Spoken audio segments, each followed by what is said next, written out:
আসসালামু আলাইকুম সুপ্রিয় শিক্ষার্থীরা, আশা করি সবাই ভালো আছেন, সুস্থ আছেন, সুন্দর আছেন। সো আজকে আমাদের এই লাইভ ক্লাসটা হচ্ছে আমাদের ক্লাস নাম্বার 4, 5 and 6 এর উপর। সো প্রথমে আমাকে একটু জানাবেন যে আপনারা ক্লিয়ারলি আমার সাউন্ড এবং ভিডিও শুনতে পাচ্ছেন কিনা এবং দেখতে পাচ্ছেন কিনা। যদি আমার ভিডিও ঠিকমতো দেখতে পান এবং সাউন্ড ঠিকমতো শুনতে পান, আমাকে একটু কমেন্ট করে জানাবেন। তারপর আমরা আমাদের আজকের আলোচনা অর্থাৎ আমাদের এমসিকিউ লাইভ ক্লাস 4, 5 and 6 অর্থাৎ ধ্বনিতত্ত্ব যে টপিকটা রয়েছে সেই ধ্বনিতত্ত্ব টপিকের আমরা এমসিকিউ গুলো সলভ করব। তবে আজকে আমরা ধ্বনিতত্ত্ব অধ্যায়ের সকল এমসিকিউ সলভ করব না। ধ্বনিতত্ত্ব অধ্যায়ের টোটাল এমসিকিউ আছে প্রায় 302টা। আজকে আমরা 100 এমসিকিউ সলভ করব, ঠিক আছে? সো আমাকে প্রথমে একটু জানাবেন যে আপনারা ক্লিয়ারলি আমার সাউন্ড, অডিও এবং ভিডিও শুনতে পাচ্ছেন কিনা, দেখতে পাচ্ছেন কিনা, একটু জানান। তারপর হচ্ছে আচ্ছা, অলরেডি সুমন ভাই জানিয়েছেন জি ভাই সবকিছু ক্লিয়ার আছে, আলহামদুলিল্লাহ, ঠিক আছে, থ্যাংক ইউ। সুমন ভাই অলরেডি জানিয়েছেন যে সবকিছু ক্লিয়ার আছে, ধন্যবাদ সুমন ভাই। ওকে, আমি আরেকটু বড় করে নিলাম আমার স্ক্রিনটা। আশা করি আপনারা স্ক্রিনে একদম পুরো স্ক্রিন জুড়ে লেখা দেখতে পাচ্ছেন। আপনারা একদম পুরো স্ক্রিন জুড়ে লেখা দেখতে পাচ্ছেন। তাহলে আমরা আমাদের আলোচনায় চলে যাচ্ছি। একটা একটা করে আমরা এমসিকিউ কোশ্চেন সলভ করব, ঠিক আছে? আপনাদের যদি কোনো এমসিকিউতে কোশ্চেনে প্রবলেম থাকে, সেই প্রবলেমগুলো আপনারা বলবেন। আশা করি প্রবলেম থাকবে না, কারণ প্রতিটা এমসিকিউ আমি একটা একটা করে ধরে ধরে সলভ করে দিব, ঠিক আছে? ওকে, তাহলে দেখেন আমরা শুরু করি আমাদের আজকের আলোচনা। ধ্বনিতত্ত্ব প্রথমে আমরা আলোচনা করব বিশেষ পরীক্ষার যে প্রশ্নগুলো রয়েছে সেগুলো নিয়ে। তো বাংলা ভাষায় কোন স্বরধ্বনি উচ্চারণকালে জিহ্বা উচ্চ অবস্থানে থাকে? আমরা আমাদের যে ধ্বনিতত্ত্ব অধ্যায় নিয়ে আলোচনা করেছি সেখানে আমরা দেখেছি যে জিহ্বার মানে অবস্থান অনুযায়ী, অর্থাৎ জিহ্বা কোন অবস্থানে আছে, ঠিক আছে, অর্থাৎ উচ্চ না মধ্য না নিম্ন মধ্য না উচ্চ মধ্য নাকি নিম্ন, এই অবস্থার উপর ভিত্তি করে অর্থাৎ জিহ্বার উচ্চতর অবস্থানের উপর ভিত্তি করে আমরা স্বরধ্বনিকে ভাগ করতে পারি 4টা ধাপে। তো উচ্চ, উচ্চ মধ্য, নিম্ন, নিম্ন মধ্য, নিম্ন, 4টা ধাপে আপনাদের নিশ্চয়ই মনে আছে। আর তো বাংলা ভাষায় কোন স্বরধ্বনি উচ্চারণ করলে জিহ্বা উচ্চ অবস্থানে থাকে? উচ্চ অবস্থানে থাকে কি? ই একদম সামনে, অথবা উ, এই যে হয় রস্বইকার অর্থাৎ ঠোঁট যেটাতে চ্যাপ্টা হয়ে যাবে, অথবা রস্যকার ঠোঁট যেটাতে গোল থাকবে। তো এখানে আমার ই বা উ এর একটাও আছে, হ্যাঁ আছে। কোনটা আছে? উ। তার মানে আমার কারেক্ট আনসার হবে এইটা। কনসেপ্টটা কি ক্লিয়ার? বুঝতে পারছি? আচ্ছা, আশা করি বুঝেছেন। আচ্ছা, এরপর আসেন পরের কোশ্চেনে চলে যাই। পরের কোশ্চেনটা বলছে বাংলা বর্ণমালায় যৌগিক স্বর কয়টি? বাংলা বর্ণমালায় যৌগিক স্বর কয়টি? যৌগিক স্বর, যুগ্ম স্বর, দ্বিস্বর, সন্ধিস্বর, সান্ধ্যক্ষর প্রথম ক্লাসেই মানে দ্বিতীয় ক্লাসে স্বরধ্বনি ক্লাসে এটা সব শিখিয়েছি। এটা হচ্ছে যৌগিক স্বরধ্বনির অপর নাম। সেটা হচ্ছে 25টা। কিন্তু এখানে কি আমার 25 আছে? উত্তর হচ্ছে না। তো যেহেতু 25 নাই, সেহেতু আমার যৌগিক স্বর দ্বারা যৌগিক স্বর বর্ণকে বুঝাইছে, এটা ধরে নিতে হবে। তার মানে এখানে আমার কারেক্ট আনসার কি হবে? অপশন বিবেচনায় 2 হচ্ছে আমার এখানে বেস্ট অ্যান্সার। তবে অ্যাকচুয়ালি কিন্তু 2 এখানে আমার সঠিক উত্তর না। অ্যাকচুয়ালি আমার বেস্ট অ্যান্সার হবে কত? বেস্ট অ্যান্সার হবে হচ্ছে 25টা। এইটা হচ্ছে সর্বোত্তম উত্তর। এটা কি বলেন? এইটা হচ্ছে আমার সর্বোত্তম উত্তর। যেহেতু আমার প্রশ্ন চাইছে যৌগিক স্বর, যদি যৌগিক স্বর বর্ণ চাইতো তাইলে উত্তর হইতো 2টা, কিন্তু আমার প্রশ্ন চাইছে যৌগিক স্বর, তাই কারেক্ট অ্যান্সার হবে 25টা। কিন্তু আমার অপশনে কোনো জায়গায় 25টা নাই, সেই প্রেক্ষিতে আমরা যৌগিক স্বর দাগাবো অপশনের উপর ভিত্তি করে 2টা। কনসেপ্টটা কি ক্লিয়ার? আশা করি বুঝতে পারছেন। ঠিক আছে, চলেন আমরা সামনে যাই। দেখেন পরের কোশ্চেনে কি বলছে, ধ্বনি সম্পর্কে নিচের কোন বাক্যটি সঠিক নয়? আচ্ছা, তার মানে সঠিক নয় কথাটার মানে বুঝছেন? কোন বাক্যটি সঠিক নয় তার মানে ভুল। সঠিক নয় কথার মানে কি? কথার মানে হচ্ছে ভুল। তার মানে ধ্বনি সম্পর্কে নিচের কোন বাক্যটি ভুল? আচ্ছা, একটু খেয়াল করেন। ধ্বনি দৃশ্যমান। আচ্ছা, বাকিগুলো দেখেন। অর্থবোধক ধ্বনিগুলোই মানুষের বিভিন্ন ভাষার বাগধ্বনি। অর্থাৎ মানুষের বিভিন্ন ভাষার বাগধ্বনি কি? অর্থবোধক ধ্বনিগুলো। এটা ঠিক আছে, এটা সত্য, তার মানে এটা সঠিক। আচ্ছা, মানুষের ভাষার মূলে আছে কতগুলো ধ্বনি, এটাও সঠিক। ভাষার মূল উপাদান কি? ধ্বনি। ধ্বনি উচ্চারণীয় এবং শ্রবণীয়, কানে শোনা যায়, সাউন্ড। গতকালকের ক্লাস যদি করে থাকেন এবং তার আগের ক্লাস যদি করে থাকেন, এই বিষয়টা আমি একদম পুরোপুরি ক্লিয়ার বুঝাইছি। What is the difference between ধ্বনি এন্ড বর্ণ? ধ্বনি হচ্ছে উচ্চারণ, সাউন্ড, যেটা শোনা যায়, আর বর্ণ হচ্ছে লিখিত রূপ, যেটা দেখা যায়। তো ধ্বনি উচ্চারণীয় এবং শ্রবণীয়, দিস ইজ অলসো কারেক্ট। তার মানে এই 3টাই সঠিক। ধ্বনি দৃশ্যমান, এটা কি কারেক্ট? না, এটা কারেক্ট না। ধ্বনি দৃশ্যমান না, ধ্বনি শ্রবণীয়। বর্ণ হচ্ছে কি? দৃশ্যমান। বর্ণ হচ্ছে লিখিত রূপ। তার মানে এইটা হচ্ছে আমার ভুল তথ্য। এটা হচ্ছে আমার কি? ভুল তথ্য।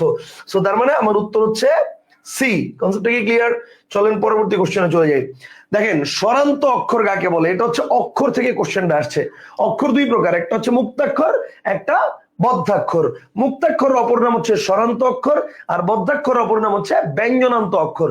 অর্থাৎ এখানে চাইছে স্বরান্ত অক্ষর, অর্থাৎ কোন অক্ষরের শেষে স্বর আছে। তো চলেন আমরা একটু দেখি। দেখেন একাক্ষর, মুক্তাক্ষর, যুক্তাক্ষর, বদ্ধাক্ষর। স্বরান্ত অক্ষরকে কি বলে? কারেক্ট আনসার হচ্ছে মুক্তাক্ষর। কারেক্ট আনসার হচ্ছে মুক্তাক্ষর। মুক্তাক্ষর শেষে কি আছে? মুক্তাক্ষর শেষে স্বর আছে, এই কারণে এটাকে বলা হয় স্বরান্ত অক্ষর। আর যেটা বদ্ধাক্ষর, এটারই অপর নাম হচ্ছে কি? ব্যঞ্জনান্ত অক্ষর। বলেন বদ্ধাক্ষর অপর নাম কি? এটার অপর নাম হচ্ছে ব্যঞ্জনান্ত অক্ষর। Concept clear? ব্যঞ্জনান্ত অক্ষর, ব্যঞ্জনান্ত অক্ষর। ওকে ফাইন, ঠিক আছে, পরবর্তী কোশ্চেনে চলে যাই আমরা। দেখেন উচ্চারণের রীতি অনুযায়ী নিচের কোনটি উচ্চ মধ্য সম্মুখ স্বরধ্বনি? আচ্ছা আপনাদের নিশ্চয়ই মনে আছে নিম্ন, নিম্ন মধ্য, উচ্চ মধ্য, উচ্চ। আচ্ছা তো এখানে কি বলছে? প্রথমে এখানে কন্ডিশন দিচ্ছে দুইটা, একটা হচ্ছে উচ্চ মধ্য, আবার আরেকটা কন্ডিশন দিচ্ছে সম্মুখ। সম্মুখ মানে কি? মানে হচ্ছে সামনের ওষ্ঠাধরের সাহায্যে, অর্থাৎ উচ্চারণটা চ্যাপ্টা হবে। অর্থাৎ কি, যে দেখেন আ, এ, এ, ই। একটা হচ্ছে দেখেন আ, এ, এ, ই। সো এই যে দেখেন নিম্ন, নিম্ন মধ্য, উচ্চ মধ্য, উচ্চ। আ, এ, এ, ই। তাহলে এটা কি? এটা হচ্ছে উচ্চ মধ্য এবং চ্যাপ্টা। সো তার মানে আমার কারেক্ট আনসার কি হবে? এই যে এ নাম্বার। কারেক্ট আনসার হবে ডি, সরি এ নাম্বার না, মানে এ, ডি নাম্বার, এবং উত্তর হচ্ছে এ। আচ্ছা এরপরে দেখেন, এরপরে বলছে কি? এরপরে বলছে বাকযন্ত্রের অংশ কোনটি? আচ্ছা ষড়যন্ত্র, দাঁত, ফুসফুস সবগুলো। বাকযন্ত্র মানে হচ্ছে যেটা ধ্বনি তৈরিতে সহযোগিতা করে। ধ্বনি তৈরিতে আসলে এগুলো সবগুলোই সহযোগিতা করে। ফুসফুসও সহযোগিতা করে, দাঁতও সহযোগিতা করে, তারপর হচ্ছে ষড়যন্ত্র সহযোগিতা করে। সুতরাং কারেক্ট আনসার হবে সবগুলো। মানুষের দেহের যেসব অঙ্গ প্রত্যঙ্গ ধ্বনি তৈরিতে সহায়তা করে তাকে কি বলে? কারেক্ট আনসার হচ্ছে স্বরতন্ত্রী। কারেক্ট আনসার হচ্ছে কি? স্বরতন্ত্রী।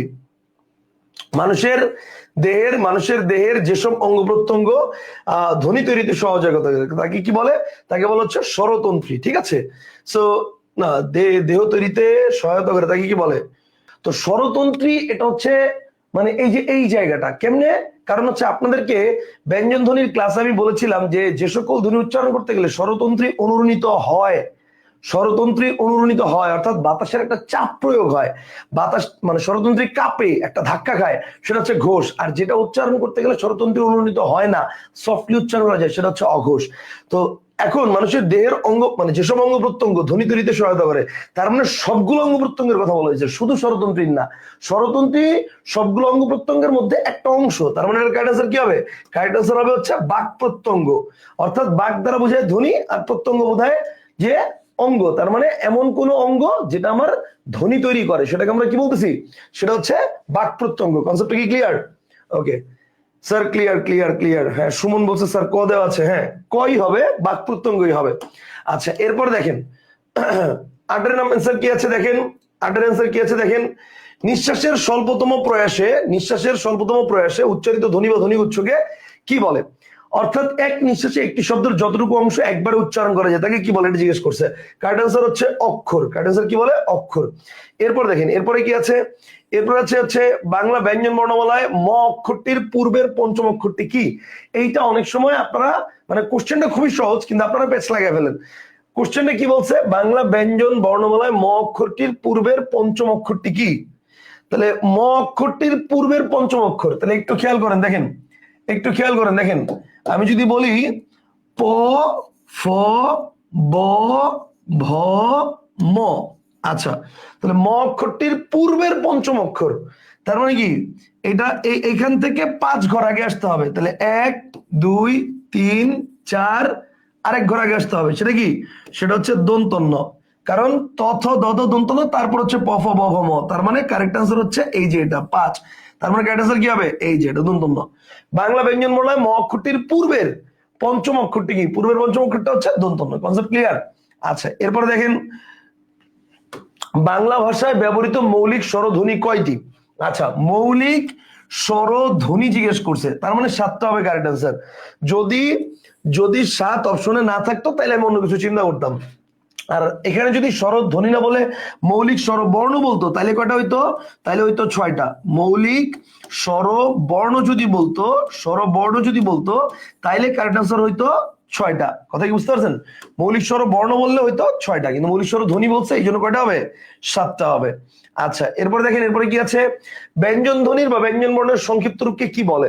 আমরা এটা গত ক্লাসে বারবার শিখিয়েছি আপনাদের। ব্যঞ্জন ধ্বনি বা ব্যঞ্জন বর্ণের সংক্ষিপ্ত রূপকে বলা হয় অনুবর্ণ। বাট এই প্রশ্নের অপশনে কি আমার অনুবর্ণ আছে? উত্তর হচ্ছে না। তো এই প্রশ্নের অপশনে যেহেতু অনুবর্ণ নাই, কারেক্ট আনসার হবে ফলা। কারেক্ট আনসার কি হবে? ফলা। বাট ফলা is not the best answer. ফলা হচ্ছে আমার সেকেন্ড অপশন। আমার ফার্স্ট অপশন কি? ফার্স্ট অপশন হচ্ছে অনুবর্ণ। যদি আমার অপশনে অনুবর্ণ থাকতো, this should be the best answer. কনসেপ্টটা কি ক্লিয়ার? এটা হচ্ছে আমার উত্তর হতো।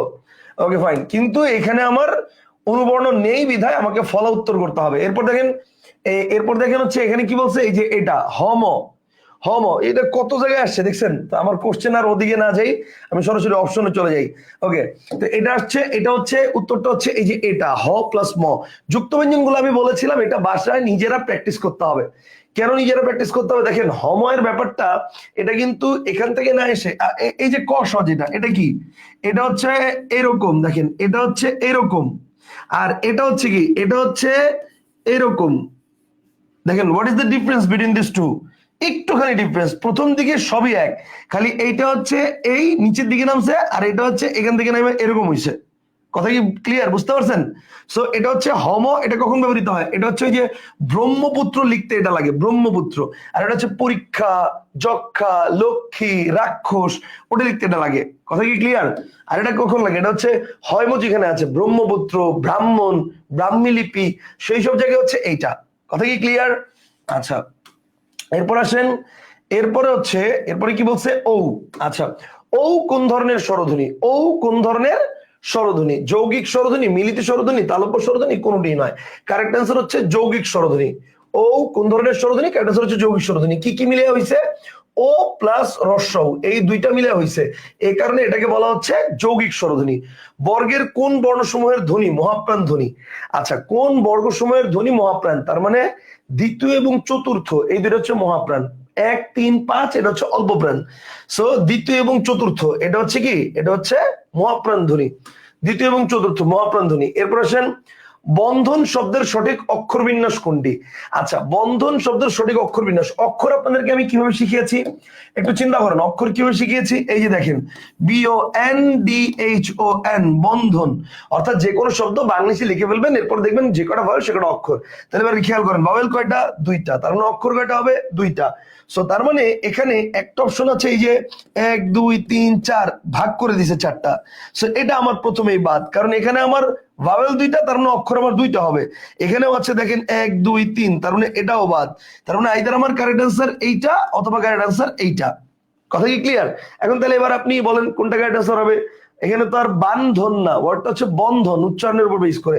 তার মানে আমার কারেক্ট অ্যান্সার হবে কি? কারেক্ট অ্যান্সার হবে বি নাম্বার। কারেক্ট আনসার হবে বি নাম্বার, বন্ধন। ঠিক আছে, এরপর আসেন পরের কোশ্চেনে কি আছে। এরপরে দেখেন বাংলা বর্ণমালায় অর্ধমাত্রার বর্ণ কয়টি? আচ্ছা, অর্ধমাত্রার বর্ণ কয়টি? পূর্ণমাত্রার বর্ণ কয়টা? পূর্ণমাত্রার বর্ণ হচ্ছে 32টা, অর্ধমাত্রার 8টা, আর মাত্রাহীন 10টা। 32 আর 10 ঠাডা মুখস্থ আপনাদের, তাই না? সো অর্ধমাত্রার বর্ণ কয়টা? কারেক্ট আনসার হচ্ছে 8টা। কারেক্ট আনসার হচ্ছে কয়টা? 8টা। কিন্তু যদি বলতাম অর্ধমাত্রার স্বরবর্ণ কয়টা? একটা, রি। আর অর্ধমাত্রা ব্যঞ্জন বর্ণ কয়টা? তখন 7টা। ঠিক আছে, এটা কিন্তু আমি আপনাদেরকে একদম সুন্দর করে একটা ওই যে টেকনিক দিয়ে বুঝাইছি, এক থাপ্পড় দিয়ে 32টা দাঁত ফেলাই দিবে, একটা টেকনিক দিয়ে বুঝাইছি আপনাদেরকে। এরপর দেখেন বিজ্ঞান শব্দের যুক্ত ব্যঞ্জনের সঠিক রূপ কোনটা? অর্থাৎ বিজ্ঞান শব্দের যুক্ত ব্যঞ্জন হচ্ছে এইটা। এটা হয়েছে কি দিয়া? এটা হচ্ছে জ প্লাস ইয়, এটা দিয়ে হয়েছে এই যে এটা জ প্লাস ইয়। এখন দেখেন জ প্লাস ইয় হচ্ছে এইটা, কিন্তু ইয় প্লাস জ যেটা, এটা কি জানেন? এটা হচ্ছে এই যে ইয় জ যেটা, সেটা অর্থাৎ এরকম যেটা। কথা কি ক্লিয়ার? অর্থাৎ গঞ্জ লিখতে যেটা লাগে, গঞ্জ। আর এটা হচ্ছে কি? এটা হচ্ছে এই যে এরকম, এটা হচ্ছে এরকম। কথা কি বুঝতে পারছেন? এই যে এটা হচ্ছে এরকম এই, আর ইও প্লাস জ হচ্ছে এরকম, অর্থাৎ গঞ্জ। ঠিক আছে, লিখতে যেটা লাগে হবিগঞ্জ, গোপালগঞ্জ, লিখতে যেটা লাগে সেটা। আচ্ছা, এরপরে কি আছে? এরপরে আছে হচ্ছে দেখেন ভাষার ক্ষুদ্রতম একক কোনটি? প্রথম ক্লাসেই আমি বলেছি এটা, মানে এই ধ্বনিতত্ত্ব অধ্যায়ের ভাষার উপাদান উপকরণ, সেক্ষেত্রে আমরা এটা আলোচনা করেছি। উপাদান বা ক্ষুদ্রতম একক বললে সেটা ভাষার হোক, সেটা বাক্যের হোক, সেটা শব্দের হোক, যাই হোক, ক্ষুদ্রতম একক বললে অল টাইম কারেক্ট আনসার, ক্ষুদ্রতম একক বা উপাদান বললে অল টাইম কারেক্ট আনসার হবে ধ্বনি। বাট যদি অপশনে ধ্বনি না থাকে তখন হবে বর্ণ, আর যদি ধ্বনি বর্ণ দুইটি থাকে দেন 100% কারেক্ট আনসার ধ্বনি। কথা কি ক্লিয়ার? যদি ধ্বনি বর্ণ দুইটি থাকে 100% কারেক্ট আনসার ধ্বনি। আচ্ছা, এরপরে কি 18 পরে দেখেন 19 নম্বর কোশ্চেন, নিচের কোনটি অঘোষ অল্প প্রাণ ধ্বনি? আচ্ছা, তার মানে কন্ডিশন দুইটা, অঘোষ হইতে হবে আবার অল্প প্রাণ হইতে হবে। চলেন আমরা একটু দেখি, অঘোষ হইতে হবে, অল্প প্রাণ হইতে হবে। আচ্ছা, ভ ঠ দেন হচ্ছে ফ চ। আচ্ছা, অঘোষ, প্রথমে চিন্তা করেন অঘোষ মানে প্রথম দুইটার মধ্যে হবে, তার মানে প ফ ব ভ, এটা হচ্ছে 4 নম্বরে চলে গেছে। তো যেহেতু 4 নম্বরে চলে গেছে তার মানে এটার অঘোষ নাই, এটা হচ্ছে ঘোষ, সো তার মানে এটা বাদ। আচ্ছা, ট ঠ, হ্যাঁ এটা দুইয়ের মধ্যে আছে, এটা অঘোষ ঠিক আছে, কিন্তু ট ঠ অর্থাৎ যে দেখেন ট ঠ, ঠতে বাতাস বেশি, তার মানে এটা হচ্ছে মহাপ্রাণ ধ্বনি, সো এটাও বাদ। আমার প্রশ্ন চাইছে অঘোষ অল্প প্রাণ, প ফ এটাও অঘোষ কিন্তু মহাপ্রাণ ধ্বনি। চ, দেখেন চ হচ্ছে প্রথম লাইনে আছে, অর্থাৎ এটা অঘোষ এবং অল্প প্রাণ, সো তার মানে আমার কারেক্ট আনসার হচ্ছে এইটা। Concept clear? অঘোষ অল্প প্রাণ ধ্বনি। আচ্ছা, এরপরে দেখেন, এরপরে কি বলেছে, বাংলা বর্ণমালায় স্বরবর্ণ কয়টি? স্বরবর্ণ হচ্ছে 11টা, যদি 11 না থাকে দেন আমার কারেক্ট আনসার হবে কয়টা? ও না, স্বরবর্ণ বলছে, সো স্বরবর্ণ বললে অল টাইম 11টাই, স্বরধ্বনি বললে তখন হবে কারেক্ট আনসার হচ্ছে 7টা, 7 না থাকলে 11টা। Concept clear? কিন্তু স্বরবর্ণ যেহেতু বলেছে, কারেক্ট আনসার কয়টা হবে বলেন? কারেক্ট আনসার কয়টা হবে? 11টাই হবে। যদি 7ও থাকতো কোনো অপশনে তাও 11টাই হইতো, কারণ স্বরবর্ণ বলছে। কথা কি ক্লিয়ার? বর্ণ বলছে। ওকে ফাইন, এরপর আসেন পরের কোশ্চেনে চলে যাই। এরপরের কোশ্চেনে কি বলছে দেখেন, বাংলা বর্ণমালায় মাত্রাবিহীন বর্ণের সংখ্যা কয়টা? মাত্রাবিহীন বর্ণ, তার মানে 32, 8, 10, ওই যে 10 নাম্বার যেটা 10 যেটা সেটা হচ্ছে মাত্রাবিহীন বর্ণ, তার মানে কারেক্ট আনসার কয়টা হবে? এই যে এটা মাত্রাবিহীন বর্ণ হচ্ছে 10টা, ঠিক আছে। এরপর দেখেন কি আছে, বাক্যের ক্ষুদ্রতম একক কোনটি? বললাম না একটু আগে, শব্দের বলুক, বাক্যের বলুক, দেখেন কি বলছি, বাক্যের বলুক, শব্দের বলুক আর ভাষার বলুক, যেটারই বলুক, কারেক্ট আনসার হবে কি? কারেক্ট আনসার হবে হচ্ছে ধ্বনি বা বর্ণ, আর দুইটি যদি অপশনে থাকে দেন ধ্বনি will be the best answer. তাহলে ধ্বনি কারেক্ট আনসার হবে। কে এলো, কই গেল? ওকে, কারেক্ট আনসার হবে কি? তাহলে কারেক্ট আনসার হবে হচ্ছে ধ্বনি, কারেক্ট আনসার হবে হচ্ছে ধ্বনি। ওয়েট, দাঁড়ান আমি একটু সেভ দিয়ে নেই নইলে। ওকে ফাইন, হ্যাঁ এবার আসেন পরবর্তী পয়েন্টে চলে যাই। দেখেন বর্ণ কি জিনিস? 23 নম্বর কোশ্চেন, বর্ণ কি জিনিস? বর্ণ হচ্ছে ধ্বনির লিখিত রূপ, আর ধ্বনি কি? ধ্বনি হচ্ছে বর্ণের উচ্চারিত রূপ, তার মানে বর্ণ হচ্ছে কি? ধ্বনি নির্দেশক প্রতীক, ঠিক আছে। শব্দের ক্ষুদ্রতম অংশ ধ্বনি, আবার ধ্বনির লিখিত রূপ যেহেতু বর্ণ, তার মানে শব্দের ক্ষুদ্রতম অংশ, এটাও কিন্তু এক সেন্সে বলা যায়। আবার ধ্বনির নির্দেশক প্রতীক, এটাও এক সেন্সে বলা যায়। একসঙ্গে উচ্চারিত ধ্বনিগুচ্ছ না, এটা বলা যায় না। ধ্বনির শ্রুতিগ্রাহ্য রূপ, এটাও বলা যায় না, কারণ ধ্বনি শ্রুতিগ্রাহ্য রূপ, ধ্বনি শ্রুতিগ্রাহ্য রূপ, ধ্বনির শ্রুতিগ্রাহ্য রূপ হয় না। আচ্ছা, তাইলে এই দুইটাই বলা যায়, কিন্তু দুইটার মধ্যে আমার বেস্ট আনসার হচ্ছে ধ্বনি নির্দেশক প্রতীক, অর্থাৎ বর্ণ হচ্ছে ধ্বনির লিখিত রূপ, ধ্বনি নির্দেশক প্রতীক বা সাংকেতিক চিহ্ন। কিন্তু যদি এইটা অপশনে না থাকতো তখন আমি এটা দাগাইতাম, শব্দের ক্ষুদ্রতম অংশ, এটাও আমার হতো। কথা কি ক্লিয়ার? যদি এটা না থাকতো। আচ্ছা, এরপরের কোশ্চেনে কি বলছে দেখেন, কোন দুটি অঘোষ ধ্বনি? তার মানে অঘোষ চাইছে। আচ্ছা, অঘোষ তার মানে প্রথম দুইটা যে ইয়ে আছে সেটার মধ্যে, চ ছ এটা অঘোষ ধ্বনি, ট ঠ ড ঢ এটা ঘোষ, ত থ দ ধ দ ধ এটা ঘোষ, প ফ ব ভ এটা ঘোষ। তার মানে আমার কারেক্ট আনসার কি হবে? কারেক্ট আনসার হবে হচ্ছে চ ছ, এটা হচ্ছে অঘোষ। এরপরে কোশ্চেনে চলে যাই, ব্যাংক নিয়োগ পরীক্ষার কোশ্চেন। ক বর্গের ধ্বনিসমূহের উচ্চারণ স্থান কোনটি? ক বর্গের, এই যে লাস্ট ক্লাস আপনাদেরকে বলছিলাম জিহ্বামূল, এটা হচ্ছে বেস্ট অ্যান্সার। যদি অপশনে জিহ্বামূল না থাকে তখন হবে কণ্ঠবর্ণ, কিন্তু জিহ্বামূল যদি থাকে এটা হচ্ছে বেস্ট অ্যান্সার। দেখছেন আমি যে আপনাদেরকে কণ্ঠবর্ণ পড়াই নাই, আপনাদেরকে যে সাধারণত পড়ানো হয় এটা কি স্কুল কলেজের বইগুলো ধরে কণ্ঠবর্ণ পড়ছেন না, তাই এটা কিন্তু আমার কোশ্চেন না, এই কোশ্চেনটা কিন্তু ব্যাংক নিয়োগ পরীক্ষার কোশ্চেন, 2021-এর কোশ্চেন, গ্লোবাল ইসলামী ব্যাংক অফিসার নিয়োগ পরীক্ষায়, গ্লোবাল ইসলামী ব্যাংক অফিসার নিয়োগ পরীক্ষা 24 গত বছর, আর বাংলাদেশ ব্যাংকের সহকারী পরিচালক 2021-এর কোশ্চেন, এবং অপশনে কিন্তু ছিল কি জিহ্বামূল ছিল, কণ্ঠবর্ণ ছিল না। আমি যেটা বলছি সেটা হচ্ছে বেস্ট অ্যান্সার, কিন্তু অপশনে যদি জিহ্বামূল না থাকে তখন আপনি কণ্ঠবর্ণ দেখাতে পারবেন, কোনো সমস্যা নাই, বাট জিহ্বামূল will be the best answer. আচ্ছা, এরপরে দেখেন, এরপর হচ্ছে বিজ্ঞান শব্দের জয়। সো এই কোশ্চেনটা আমরা আগেও একটু আগে একবার পড়েছি। সো এটার কারেক্ট অ্যান্সার কি হবে? কোন কোন যুক্ত বর্ণ? জ প্লাস ইয়। এটা বলছে ইয় প্লাস জ, এটা বলছে জ প্লাস ইয়। সো কারেক্ট অ্যান্সার হবে হচ্ছে জ প্লাস ইয়, এইটা। ঠিক আছে, এরপরে দেখেন নিচের কোনটি নাসিক্য বর্ণ নয়? আচ্ছা, এখানে খেয়াল করেন, বলছে নাসিক্য বর্ণ নয়। আচ্ছা, নয় বলছে। উ নাসিক্য ধ্বনি, ইয় নাসিক্য ধ্বনি, মূর্ধন্য নাসিক্য নাসিক্য বর্ণ। তো এই দুটাকে নাসিক্য বর্ণ নাসিক্য ধ্বনিও বলা যায়, নাসিক্য বর্ণ বলা যায়। তাহলে ইয় মূর্ধন্য এবং উ তিনটাই হচ্ছে নাসিক্য বর্ণ। ল এটা হচ্ছে পার্শ্বিক ধ্বনি। সো তার মানে এটা নাসিক্য বর্ণ নয়। সো কারেক্ট আনসার হবে ল। আচ্ছা, ল কি তাহলে? এটা একটু মাথায় রাখতে হবে। ল হচ্ছে পার্শ্বিক। ল কি? ল হচ্ছে পার্শ্বিক, পার্শ্বিক ধ্বনি। ঠিক আছে। আচ্ছা, এরপর দেখেন দৃশ্যর ধ্বনিযুক্ত, দৃশ্যর ধ্বনিযুক্ত শব্দ। আচ্ছা, দৃশ্যর ধ্বনিযুক্ত শব্দ তার মানে দৃশ্যর আছে এইরকম, দৃশ্যর আছে এইরকম কোন একটা শব্দ। তো দৃশ্যর মানে কি? মানে যৌগিক স্বর বা যুগ্ম স্বর যেটা। তো দেখেন এখানে হচ্ছে বলছে তৈল, রক্ষক, স্বর্ণ, আবরণ। এখন দৃশ্যর মানে কি? মানে যৌগিক স্বর। এখন যৌগিক স্বর কোনটা মনে আছে? যৌগিক স্বর হচ্ছে ও যে আহ মানে আও, আই, অথবা ও যোগ রস্যই ওই, অথবা ও যোগ রস্য ও। তো এখানে খেয়াল করেন তৈল, তৈলের মধ্যে ঐকার আছে, ঐকারটা কি? দৃশ্যর না? সো এটা হচ্ছে দৃশ্যর যুক্ত শব্দ। কথা বুঝতে পারেন? বাকি কোনটার মধ্যে কিন্তু যে দেখেন মানে দুইটা স্বর পাশাপাশি বসছে এরকম কোনো কিছু নাই। কথা কি ক্লিয়ার? আচ্ছা, এরপর দেখেন, এরপরে কি বলছে? উচ্চারণের স্থান অনুযায়ী বাংলা শুদ্ধ স্বরধ্বনির সংখ্যা কয়টি? আচ্ছা, উচ্চারণের স্থান অনুযায়ী বাংলা শুদ্ধ স্বরধ্বনির সংখ্যা হচ্ছে 7টা। 7টা কি কি? ওই যে অ আ ই উ এ এ ও। আপনাদের উচ্চারণের স্থানগুলো কিন্তু এটাই আমি দেখাইছি, কোনটা উচ্চ মধ্য, কোনটা নিম্ন মধ্য, কোনটা নিম্ন, কোনটা উচ্চ, দেন হচ্ছে কোনটা সম্মুখ, কোনটা পশ্চাৎ, এগুলো তো আমি ক্লাসে দেখাইছি। সো উচ্চারণের স্থান অনুযায়ী বাংলা শুদ্ধ স্বরধ্বনির সংখ্যা কয়টা? 7টা। পরের কোশ্চেনে চলে যাই। দেখেন, মৌলিক ব্যঞ্জন ধ্বনি কয়টি? মৌলিক ব্যঞ্জন ধ্বনি। আচ্ছা, আমরা গত ক্লাসে আলোচনা করেছিলাম যে ব্যঞ্জন ধ্বনি কয়টা? ব্যঞ্জন ধ্বনি, ব্যঞ্জন বর্ণ হচ্ছে 39টা, ব্যঞ্জন ধ্বনি হচ্ছে 30টা। তো এখানে আমার কি 30 আছে? হ্যাঁ আছে। তো যেহেতু 30 আছে, 30 will be the best answer, 30 will be the best answer. তাহলে মৌলিক ব্যঞ্জন ধ্বনি কয়টি? মৌলিক ব্যঞ্জন ধ্বনি হচ্ছে 30টা। এরপর দেখেন, এরপরে কি বলছে? বাংলা বর্ণমালায় মাত্রাহীন বর্ণ কয়টা? 10টা। একটু আগে এই কোশ্চেনটা আমরা আরেক জায়গায় পড়েছিলাম। তাহলে বাংলা বর্ণমালায় মাত্রাহীন বর্ণ কয়টা? মাত্রাহীন বর্ণ হচ্ছে 10টা। আচ্ছা, এরপরে কি আছে? এরপরে আছে হচ্ছে ভাষার মূল উপাদান কি? ভাষার মূল উপাদান হচ্ছে ধ্বনি। ধ্বনি যদি থাকে, ধ্বনি হচ্ছে বেস্ট আনসার। এই যে ভাষার মূল উপাদান ধ্বনি। আচ্ছা, এরপরে কি আছে? এরপরে আছে হচ্ছে দেখেন, হ এর সঙ্গে রিকার যুক্ত হলে যে ধ্বনিটি মহাপ্রাণ হয়।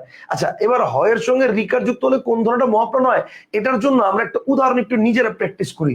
দেখেন, মনে করেন এটা হ, এখন মনে করেন এটা আসলে হ, এখন হ এর সাথে যদি আপনি রি যুক্ত করেন তাহলে ওয়ার্ডটা কি হয়ে যায়? তার মানে ব্যাপারটা এরকম হবে, এই যে এটা রি। এখন তাহলে হয়ের সাথে যখন রি যুক্ত করবেন তখন কোন ওয়ার্ডটা মহাপ্রাণ হবে? র মহাপ্রাণ হয়। দেখেন, ঘ এ ন র, কারেক্ট আনসার হবে র। তো তারপরে দেখেন, আমি আপনাকে এখানে ব্যাখ্যা সহকারে বুঝিয়ে দিছি। হ ধ্বনির উচ্চারণ স্থান উচ্চারণ মহাপ্রাণ। যেমন বাহ কি চমৎকার, আহ কি আনন্দ বলছিলাম। তবে হয়ের সাথে রিকার বা র ফলা যুক্ত হলে হয়ের উচ্চারণ আর মহাপ্রাণ থাকে না, বরং হয়ের পরিবর্তে র এর উচ্চারণ মহাপ্রাণ হয়। বুঝতে পারছেন? হয়ের সাথে যখন র বা মানে ওই রিকার বা র ফলা যুক্ত হয় তখন হয়ের উচ্চারণ আর মহাপ্রাণ থাকে না, তখন র এর উচ্চারণ মহাপ্রাণ হয়। যেমন এই একটু আগে বললাম যে আপনাকে হৃদয়, এই যে হৃদয়, সুরিদ, রস্য, রেশা বা রদ, রদ বানানটা যদি বলি তো তখন কিন্তু আমরা হরদ বলি না, হরদ বলি না, আমরা বলি রদ, হরদ বলি না। বা এটা কিন্তু এই যে হেরেশা, হেরেশা না, হয়ের উচ্চারণ নেই, হেরেশা না, রেশা। এটা কি? রস্য, নট হরস্য, হরস্য না। এইচ এর উচ্চারণ আর এখন আর নাই, রস্য, আর এর উচ্চারণ। সো তার মানে যখনই হয়ের নিচে রফল আসছে অথবা হয়ের সাথে রিকার আসছে তখন হয়ের পরিবর্তে রি মানে রটা মহাপ্রাণ হচ্ছে। সো তাহলে আমার কারেক্ট আনসার কি হবে? র মহাপ্রাণ ধ্বনি হবে। আচ্ছা, এরপর দেখেন, এরপরে কি বলেছে? এরপরে 34 নম্বর কোশ্চেন, বাংলা স্বরবর্ণের স্বরধ্বনি মূল কয়টি? আচ্ছা, খেয়াল করেন, স্বরধ্বনি মূল কয়টি? বাংলা স্বরবর্ণের স্বরধ্বনি মূল কয়টি? স্বরধ্বনি মূল 7টা। অ আ ই উ এ এ ও, এই 7টাকেই কি বলা হয়? স্বরধ্বনি বা মৌলিক স্বরধ্বনি। মৌলিক স্বরধ্বনি যেটা সেটাকে স্বরধ্বনি মূল বলা হচ্ছে। আচ্ছা, এরপরে কি আছে? এরপরে বলছে হচ্ছে নিচের কোন গুচ্ছে একটিও ঘর্ষণজাত ধ্বনি নেই? আহা হা হা, চমৎকার একটা কোশ্চেন। নিচের কোন গুচ্ছে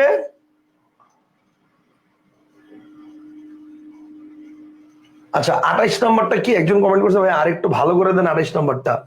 28 নাম্বার কোশ্চেনে কি ছিল? 28 নাম্বারটা আরেকটু ভালো করে দেন বলছে। 28 নম্বর কোশ্চেনে কি ছিল? ও দ্বিস্বর ধ্বনি। আল্লাহ, এটা বুঝেন নাই? দ্বিস্বর মানে কি? দ্বিস্বর কথাটার মানে হচ্ছে যৌগিক স্বর। যৌগিক স্বর কোনটা? যেমন এই যে মনে করেন আমি বললাম ভাই, এখন ভাইয়ের মধ্যে ভাঙলে কি পাচ্ছি? ভ যোগ আ যোগ রস্বই। তো এই যে আ আর রস্বই, এই দুইটা মিলে নতুন একটা স্বর তৈরি হয়েছে না, যেটার নাম কি আই। কথা কি বুঝতে পারছেন? তো আমি যখন যদি বলি বই, মনে করেন বই, তো বইকে ভাঙলে কি পাচ্ছি? দেখেন ব যোগ ও যোগ রস্বই। তো এই যে ও আর রস্বই দুইটা মিলে কি পাচ্ছি? এই যে ওই, এটা একটা যৌগিক স্বরধ্বনি। তো এখন আপনি চিন্তা করেন রক্ষক, এটাকে ভাঙলে কোনটার মধ্যে কি দুইটা স্বর পাশাপাশি আসবে? না। স্বর্ণ, এটাকে ভাঙলে কোনটার মধ্যে কি দুইটা স্বর পাশাপাশি আসবে?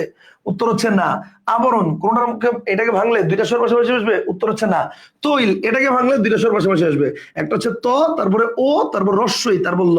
এই যে দেখেন প্রথমে আসবে ত, তারপর আসবে ও, তারপর আসবে রস্বই, তারপর আসবে ল। সো এই যে দুইটা স্বর মাঝখানে, মানে দুইটা স্বর কি আছে? পাশাপাশি আছে। সেই কারণে এটাকে বলবো আমরা হচ্ছে দ্বিস্বর ধ্বনি যুক্ত শব্দ।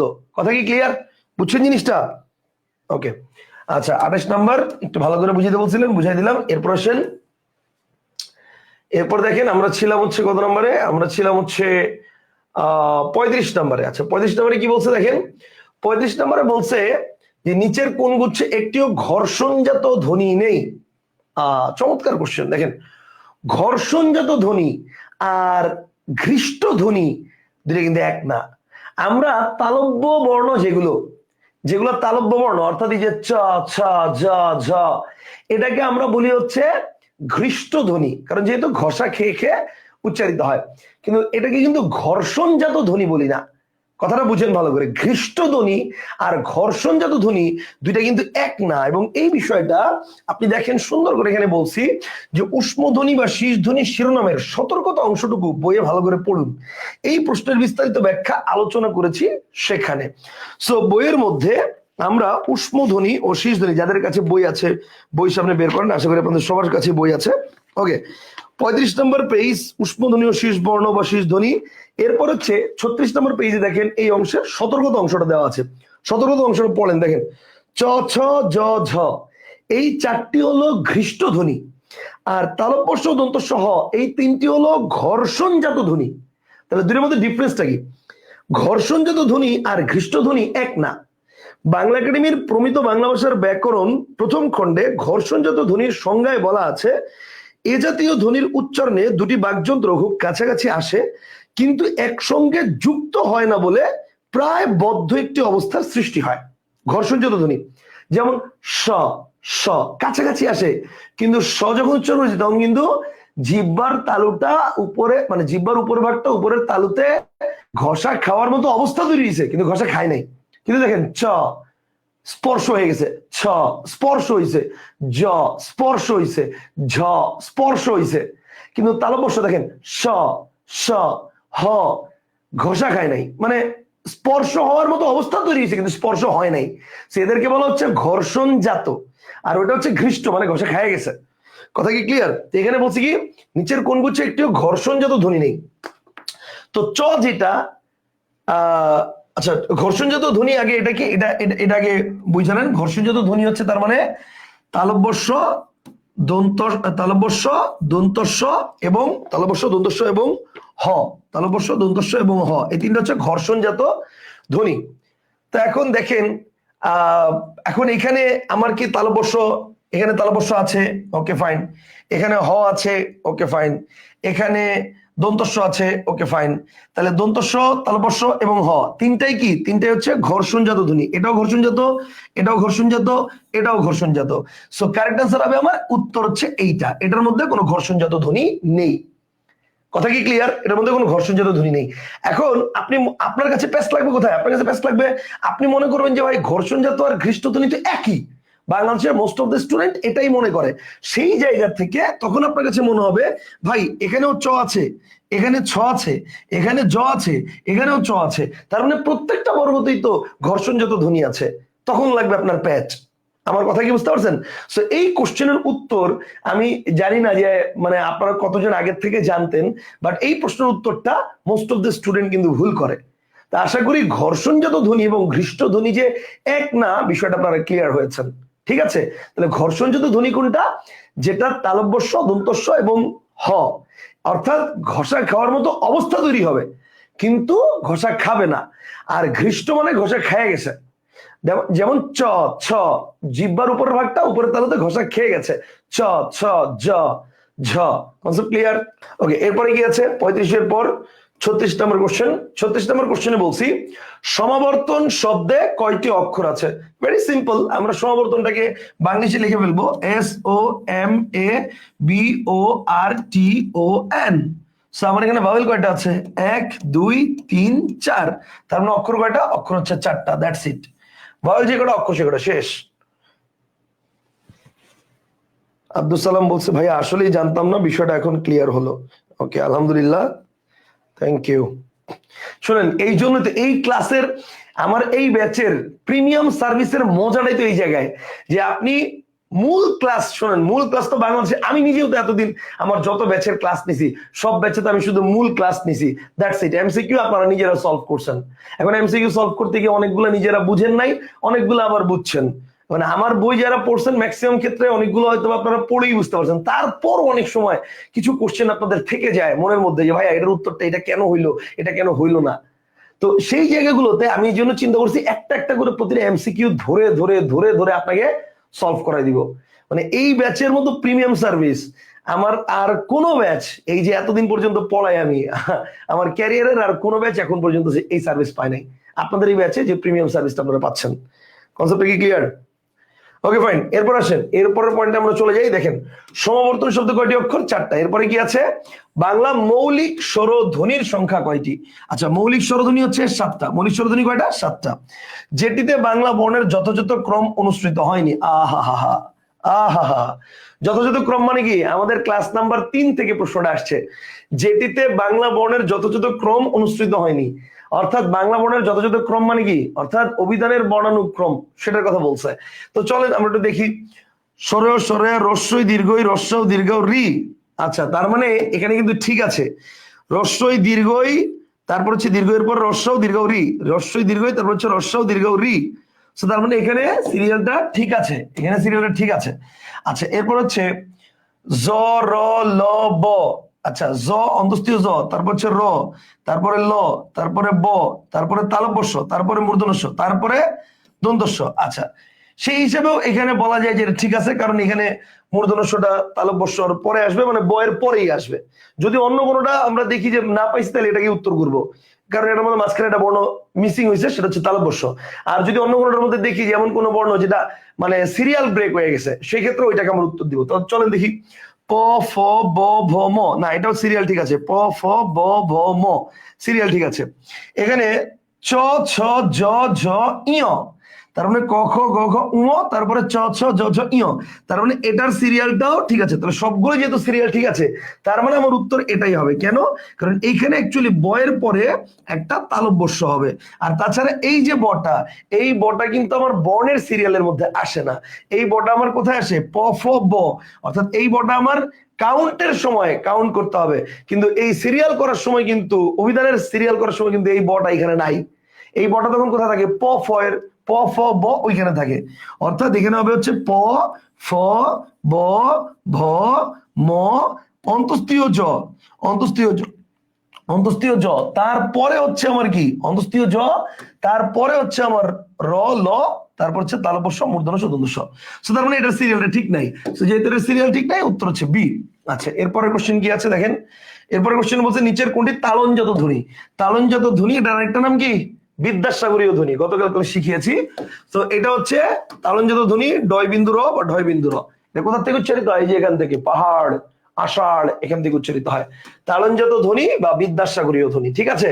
তালনজাত ধ্বনি বা বিদ্যাসাগরীয় ধ্বনি। এরপরে দেখেন, এরপরে কি আছে? এরপরে দেখেন আসমান শব্দে দন্তস্বর উচ্চারণটা পেস্ট লাগবে আপনার যে জায়গায়, সেটা হচ্ছে দন্তস্ব কখনো ওষ্ঠবর্ণ হবে না, এটা বাদ। তাহলে দন্তমূলীয় দন্ত নাকি দন্তষ্ঠ? এখন দেখেন দন্তষ্ঠ বর্ণ নামে কোনো বর্ণ নাই, তার মানে আইদার আমার কারেক্ট অ্যান্সার এইটা অথবা এইটা। এখন অ্যাকচুয়ালি এটাকে দন্তমূলীয় বর্ণ যেগুলো, সেটাকে কিন্তু দন্তবর্ণ বলা যায়। দন্তমূলীয় বর্ণ যেটা সেটাকে দন্তবর্ণ বলা যায়। যেমন গত ক্লাসে আমি আপনাদেরকে ব্যঞ্জন বর্ণের ক্লাসটা যারা করেছেন তারা জানেন। তো ব্যঞ্জন বর্ণের ক্লাসে আমি আপনাদেরকে যখন লিখে দেখিয়েছি ওই বর্গীয় বর্ণগুলো নামগুলো যখন লিখে দেখিয়েছি, তখন কিন্তু আমি বলেছি যে এই এই বাম পাশে একটা নাম লিখছি, ডান পাশে একটা নাম লিখছি। সো যেমন অগ্রদন্তমূলীয় বর্ণ, এটাকে শুধু দন্তমূলীয় বললেও চলবে। আবার যেটা হচ্ছে তালব্য বর্ণ, এটাকে ঘৃষ্টবর্ণ বললেও চলবে। আবার যেটা হচ্ছে মনে করেন জিহ্বামূলীয় বর্ণ, এটাকে কণ্ঠবর্ণ বললেও চলবে। কিন্তু দুইটাই যদি অপশন থাকে সেক্ষেত্রে বাম পাশের যে নামগুলো রয়েছে সেটা বেশি প্রাধান্য পাবে। তো দন্তমূলীয় এবং দন্ত দুইটাই হয়, তবে দুইটার মধ্যে আমার বেস্ট অ্যান্সার কোনটা হবে বলেন? দন্তমূলীয়। কনসেপ্টটা কি ক্লিয়ার? Okay fine. এরপরে দেখেন, এরপরে কি বলছে, নিচের কোনটি যৌগিক স্বরধ্বনি? যৌগিক স্বরধ্বনি মানে কি? মানে হচ্ছে দুইটা স্বর পাশাপাশি বসবে, তার মানে আমার এই যে এইটা হচ্ছে যৌগিক স্বরধ্বনি। এরপর আছে কি দেখেন, কোন দুটি অঘোষ ধ্বনি? কোন দুটি অঘোষ ধ্বনি? তার মানে প্রথম দুই সিরিয়ালের মধ্যে পড়বে। তাহলে গ ঘ, ক খ গ ঘ, গ ঘ এটা হচ্ছে ঘোষ। সো তার মানে এটা আগেই বাদ, ঘোষ যেহেতু সেটা আগেই বাদ। এরপরে ত থ দ ধ, এটাও ঘোষ। প ফ, এই তো উত্তর পেয়ে গেছি, প ফ। চ ছ জ ঝ, এটাও বাদ, সেটাও ঘোষ। কারেক্ট আনসার হচ্ছে আমার প ফ, এটা হচ্ছে আমার অঘোষ। এরপর দেখেন, এরপর হচ্ছে আবার এই যে ক্ষীয়, আগেও একবার পড়েছি, ক প্লাস স, এই দুটো মিলে যেটা হয়েছে। সো তার মানে আমার কারেক্ট আনসার হবে এই যে এটা ক প্লাস স, এটা হবে। হ প্লাস মানে ম যেটা, এটা হচ্ছে কিন্তু এরকম, এটা হচ্ছে এরকম। কথা বুঝতে পারছেন? আগের কোশ্চেনটা ছিল এইটা কোনটা দিয়ে হয়েছে, আর এখন হচ্ছে ওই ক্ষীয় যেটা সেটা কোনটা দিয়ে হয়েছে, ঠিক আছে? আচ্ছা, এরপরে দেখেন, এরপরে কি, এরপর হচ্ছে বাংলা ব্যঞ্জন বর্ণে মাত্রাহীন বর্ণ কয়টা? মাত্রাহীন বর্ণ হচ্ছে 10টা।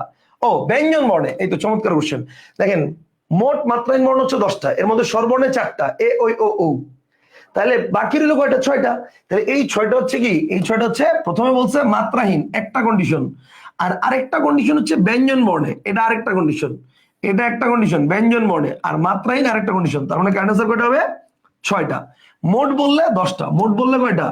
মোট 10টা, মোট 10টি। কথা কি ক্লিয়ার? আচ্ছা, এরপরে দেখেন, এরপর হচ্ছে বাংলা বর্ণমালায় মাত্রাহীন বর্ণের সংখ্যা কয়টা? এই যে মাত্র বললাম যেটা, মাত্রাহীন বর্ণের সংখ্যা কয়টা? কারেক্ট আনসার হচ্ছে 10টা। মাত্রাহীন বর্ণ যখন বলবে তখন কারেক্ট আনসার হবে 10টা। এরপরে কি আছে? এরপরে আছে হচ্ছে দেখেন, শব্দের ক্ষুদ্রতম অংশকে কি বলা হয়? শব্দের ক্ষুদ্রতম অংশকে বলা হয় ধ্বনি। শব্দের ক্ষুদ্রতম অংশকে কি বলা হয়? শব্দের ক্ষুদ্রতম অংশকে বলা হয় ধ্বনি। আচ্ছা, নিচের কোনটি পরশ্রয়ী বর্ণ? অনুস্বর, বিসর্গ, চন্দ্রবিন্দু, এই তিনটা। তো তার মানে অনুস্বর, এটা হচ্ছে পরশ্রয়ী বর্ণ। এরপরে দেখেন, এরপর হচ্ছে বাকযন্ত্রের অংশ কোনটি? বাকযন্ত্রের অংশ হচ্ছে ফুসফুস, দাঁত নাকি ষড়যন্ত্র, না সব কয়টা? উত্তর হচ্ছে সব কয়টা। বাকযন্ত্রের অংশ আসলে সব কয়টা, ঠিক আছে? বাকযন্ত্র মানে যেগুলোর সাহায্যে ধ্বনি তৈরি হয়। বাংলাদেশ শব্দে কয়টি অক্ষর রয়েছে? তো চলেন আমরা বাংলাদেশ শব্দটা বাংলাদেশে লিখে ফেলি। BANG, বাং, এলেলা, DESH, বাংলাদেশ। তাহলে 1 2 3 বাংলাদেশ, তার মানে 3টা অক্ষর। সো বাংলাদেশ শব্দে কয়টা অক্ষর? কারেক্ট আনসার হচ্ছে 3টা। বাংলাদেশ শব্দে 3টা ভাওয়েল, সো 3টা অক্ষর।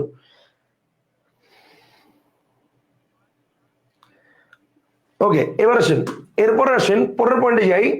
ধ্বনি কি জিনিস? দেখেন, ধ্বনি হচ্ছে, খেয়াল করেন, ধ্বনি কি জিনিস? হ্যাঁ, ধ্বনি হলো ভাষার ক্ষুদ্রতম অংশ। হ্যাঁ, এটা ঠিক আছে, হয়। ধ্বনি হচ্ছে ভাষার ক্ষুদ্রতম অংশ, ঠিক আছে। অর্থবোধক শব্দ সমষ্টি, হ্যাঁ এটাও হয়, অর্থবোধক শব্দ সমষ্টি। না, ধ্বনি তো শব্দ সমষ্টি না, সো এটা হয় না, এটা বাদ, এটা হয় না। সো ধ্বনি হচ্ছে অর্থবোধক শব্দ সমষ্টি, এটা হয় না। আচ্ছা, এরপর হচ্ছে বাক্যের লিখিত রূপ, না এটাও হয় না। ধ্বনি কি বাক্যের লিখিত রূপ? না, ধ্বনি হচ্ছে উচ্চারিত রূপ, আর তাছাড়া বাক্যের না, বর্ণের। সো তার মানে এটাও হয় না। আচ্ছা, ভাষার লিখিত রূপ, উত্তর আছে না, তাও হয় না। সো তার মানে আমার কারেক্ট আনসার কি হবে? তার মানে এ নাম্বার এটাই হবে আমার কারেক্ট আনসার, ভাষার ক্ষুদ্রতম অংশ। এরপরে কি আছে? বাংলা বর্ণমালায় অর্ধমাত্রা বিশিষ্ট বর্ণ কয়টি? আচ্ছা, অর্ধমাত্রা বিশিষ্ট বর্ণ হচ্ছে 8টা। অর্ধমাত্রা বিশিষ্ট বর্ণ কয়টা? 8টা। যেহেতু মোট বলছে, এখানে তো বলে নাই যে অর্ধমাত্রা বিশিষ্ট স্বরবর্ণ বা ব্যঞ্জন বর্ণ। স্বরবর্ণ বললে তখন হয়তো 1টা, আর ব্যঞ্জন বর্ণ বললে 7টা। মোট বলছে যেহেতু, 8টা। এরপরে দেখেন, এরপরে কি বলছে? নাসিক্য বর্ণ কোনগুলো? আচ্ছা, নাসিক্য বর্ণ কোনগুলো? নাসিক্য বর্ণ হচ্ছে উ, ই, মূর্ধন্য, দন্তন্য, ম এবং অনুস্বর, চন্দ্রবিন্দু। তো তার মানে এটা আমার আছে কোথায়? এই যে বি নাম্বারে। বাকি কোনটার মধ্যে কিন্তু আমার নাসিক্য বর্ণ নাই। আচ্ছা, এরপরে কি আছে? দন্তবর্ণ কোনগুলো? আচ্ছা, দন্তবর্ণ কোনগুলো? দেখেন, ক খ গ ঘ, ট ঠ ড ঢ, ত ত থ দ ধ, এই যে ত ত, সো দাঁতের সাহায্যে উচ্চারিত হচ্ছে, ঠিক আছে? জিহ্বার আগা দাঁতের আগাইতে লাগাতে হবে, এই কারণে এটাকে বলবো আমরা দন্তবর্ণ। প ফ ব ভ যেটা, এটা হচ্ছে ওষ্ঠ। ট ঠ ড ঢ পশ্চাৎ দন্তমূলীয়, আর এটা হচ্ছে ক খ গ ঘ হচ্ছে জিহ্বামূলীয়। Okay fine. 54 নম্বর কোশ্চেন আসেন। 54 নম্বর কোশ্চেনে কি বলছে? কোনগুলো ওষ্ঠধ্বনি? ওষ্ঠধ্বনি মানে যেগুলো ঠোঁট লাগবে, তার মানে এই যে প ফ ব ভ ম, ঠোঁট লাগবে।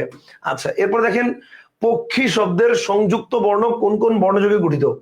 ক্ষিয়, তার মানে ক্ষিয় হচ্ছে কি ক প্লাস স, ক্ষিয় হচ্ছে ক প্লাস স, ক্ষিয় হচ্ছে কি ক প্লাস স।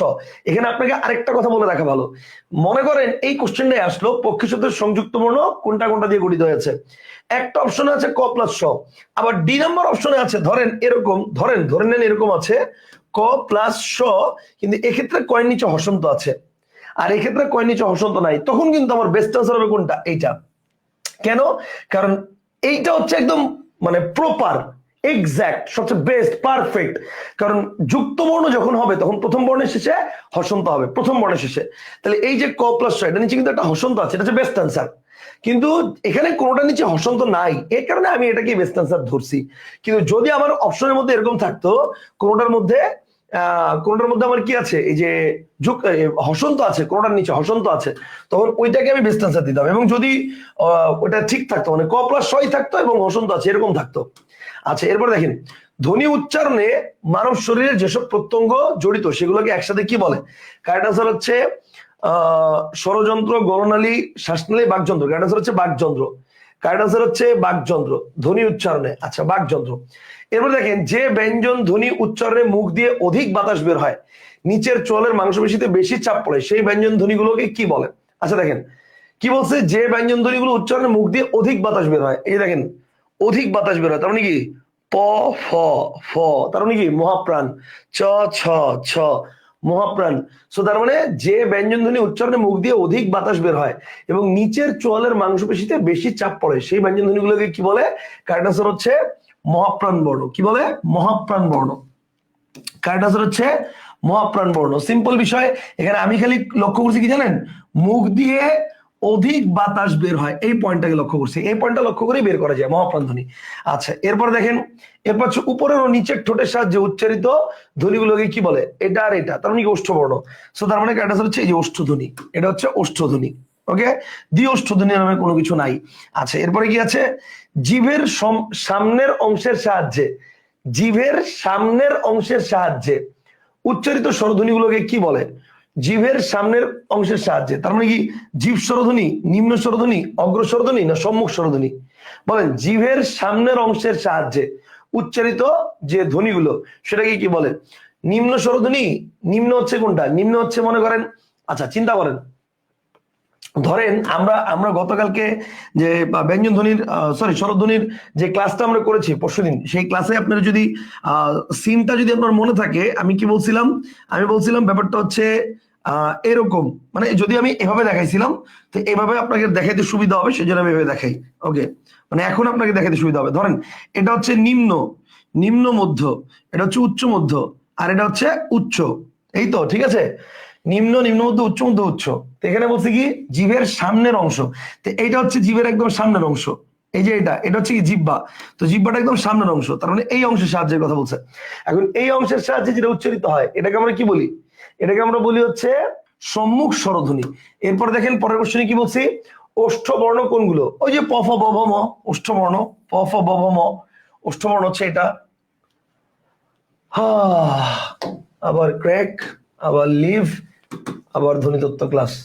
দেখছেন মাঝে মাঝে যে আপনারা বলেন ভাইয়া আমাদেরকে যে দাগানো পিডিএফ এটা দিয়ে দেন, আমি চাইলেও পারবো না। কারণ কি, এই যে দেখেন সেভ হয় না, এই যে এতক্ষণ যা দাগাইছি কিছু সেভ হয় নাই, কারণ বড় ফাইল তো অটোমেটিক ক্র্যাক হয়ে যায় ভাই। এই জন্যই বলছি সবার কাছে আপনাদের বই বাধ্যতামূলক। এই জন্য ক্লাসের এই ব্যাচের ঘোষণার সময় বলছি যে মানে আপনার কাছে যদি অন্বেষণ বই না থাকে আপনার ক্লাস করার দরকার নাই, আপনি পারবেন না ক্লাস করতে। কথা বুঝতে পারছেন? কারণ এই যে এই ক্লাসগুলো করে তখন মজা হবেন না। কথা বুঝতে পারছেন? আচ্ছা, এবং অন্যান্য বইয়ের উত্তরের সাথে এই বইয়ের মানে উত্তরগুলো ডিফারেন্স গুলো কোথায়, এটা মানে ইয়া করে মজা হবেন না। আচ্ছা, এরপর দেখেন এরপরে কি আছে, এরপর হচ্ছে বাংলা বর্ণমালায় মাত্রাবিহীন বর্ণ কয়টা? আচ্ছা, তার মানে মাত্রাবিহীন বলছে, তার মানে মোট। আচ্ছা, মোট বলছে যেহেতু, তার মানে কয়টা হবে? এটা হচ্ছে 10টা। তারপরে কি বলছে, বলছে হচ্ছে নিচের কোনটি যৌগিক স্বরধ্বনি চিহ্ন। আচ্ছা, যৌগিক স্বরধ্বনি তার মানে হচ্ছে ঔ, ঔ, ঠিক আছে, যৌগিক স্বরধ্বনি। আচ্ছা, এরপরে কি বলছে, এরপরে বলছে কোন দুটি মহাপ্রাণ ধ্বনি। মহাপ্রাণ ধ্বনি তার মানে 2 আর 4, তার মানে ক খ জ ঝ। আচ্ছা ঠিক আছে, এটা মহাপ্রাণ ধ্বনি, ঠিক আছে, এটাই আমার মহাপ্রাণ ধ্বনি। দুইটাই মহাপ্রাণ চাইছে, খ মহাপ্রাণ ঝ মহাপ্রাণ, কিন্তু এখানে এইটা শুধু মহাপ্রাণ, ক অল্প প্রাণ, আবার এখানে দুইটি অল্প প্রাণ, এখানে দুইটি অল্প প্রাণ, তার মানে আমার কারেক্ট আনসার হচ্ছে এই যে খ আর ঝ। এরপরে কি বলছে দেখেন, কোন দুটি মূল স্বরধ্বনি নয়। আচ্ছা, মূল স্বরধ্বনি নয়, এই যে এটা ওই এবং ঔ, এই দুইটা মূল স্বরধ্বনি নয়, কারণ এই দুইটা যুক্ত, মানে দুইটা স্বর যুক্ত হয়ে এটা তৈরি হয়েছে, তার মানে এটা মূল স্বরধ্বনি নয়। এরপর দেখেন, এরপরে কি বলছে, এরপর বলছে হচ্ছে বাক্যের ক্ষুদ্রাংশকে কি বলে। বাক্যের ক্ষুদ্রতম একক যদি বলি তাইলে কারেক্ট আনসার হবে হচ্ছে ধ্বনি। বাক্যের ক্ষুদ্রতম একক যদি বলি তাহলে কারেক্ট আনসার হবে ধ্বনি, কিন্তু এখানে বলছে বাক্যের ক্ষুদ্রতম অংশ, ক্ষুদ্রাংশ, ঠিক আছে, ক্ষুদ্রাংশকে কি বলে। সো এটাকে বলবো আমরা হচ্ছে শব্দমূল, এটাকে আমরা বলবো হচ্ছে শব্দমূল, শব্দমূল বলবো। Thank you. শব্দমূলের জায়গায় রূপ কেন নয়। আচ্ছা, দ্বিতনাথ বলছে শব্দমূলের জায়গায় রূপ কেন নয়। রূপ হবে তো ভাই শব্দের অর্থযুক্ত ক্ষুদ্রতম অংশকে রূপ বলে। যদি বলে রূপ, রূপ হবে তখন যদি বলে শব্দের অর্থযুক্ত ক্ষুদ্রতম অংশটা কি, তাইলে হবে রূপ, কিন্তু অর্থযুক্ত তো বলে নাই, বুঝতে পারছেন। খালি বলছে শব্দের ক্ষুদ্রতম অংশকে কি বলা হয় বা ক্ষুদ্রাংশকে কি বলা হয়, শব্দমূল। শব্দের ক্ষুদ্রতম অংশ শব্দমূল, কথা কি বুঝতে পারছেন। ক্ষুদ্রতম একক ধ্বনি, ক্ষুদ্রতম অংশ শব্দমূল। আচ্ছা, বাংলা ভাষায় মোট কয়টি বর্ণ রয়েছে। বর্ণ যেহেতু বলছে তার মানে মোট 50টা বর্ণ রয়েছে। বর্ণ বলছে যেহেতু, মোট বর্ণ রয়েছে কয়টি, কয়টি বর্ণ রয়েছে, বর্ণ বলছে।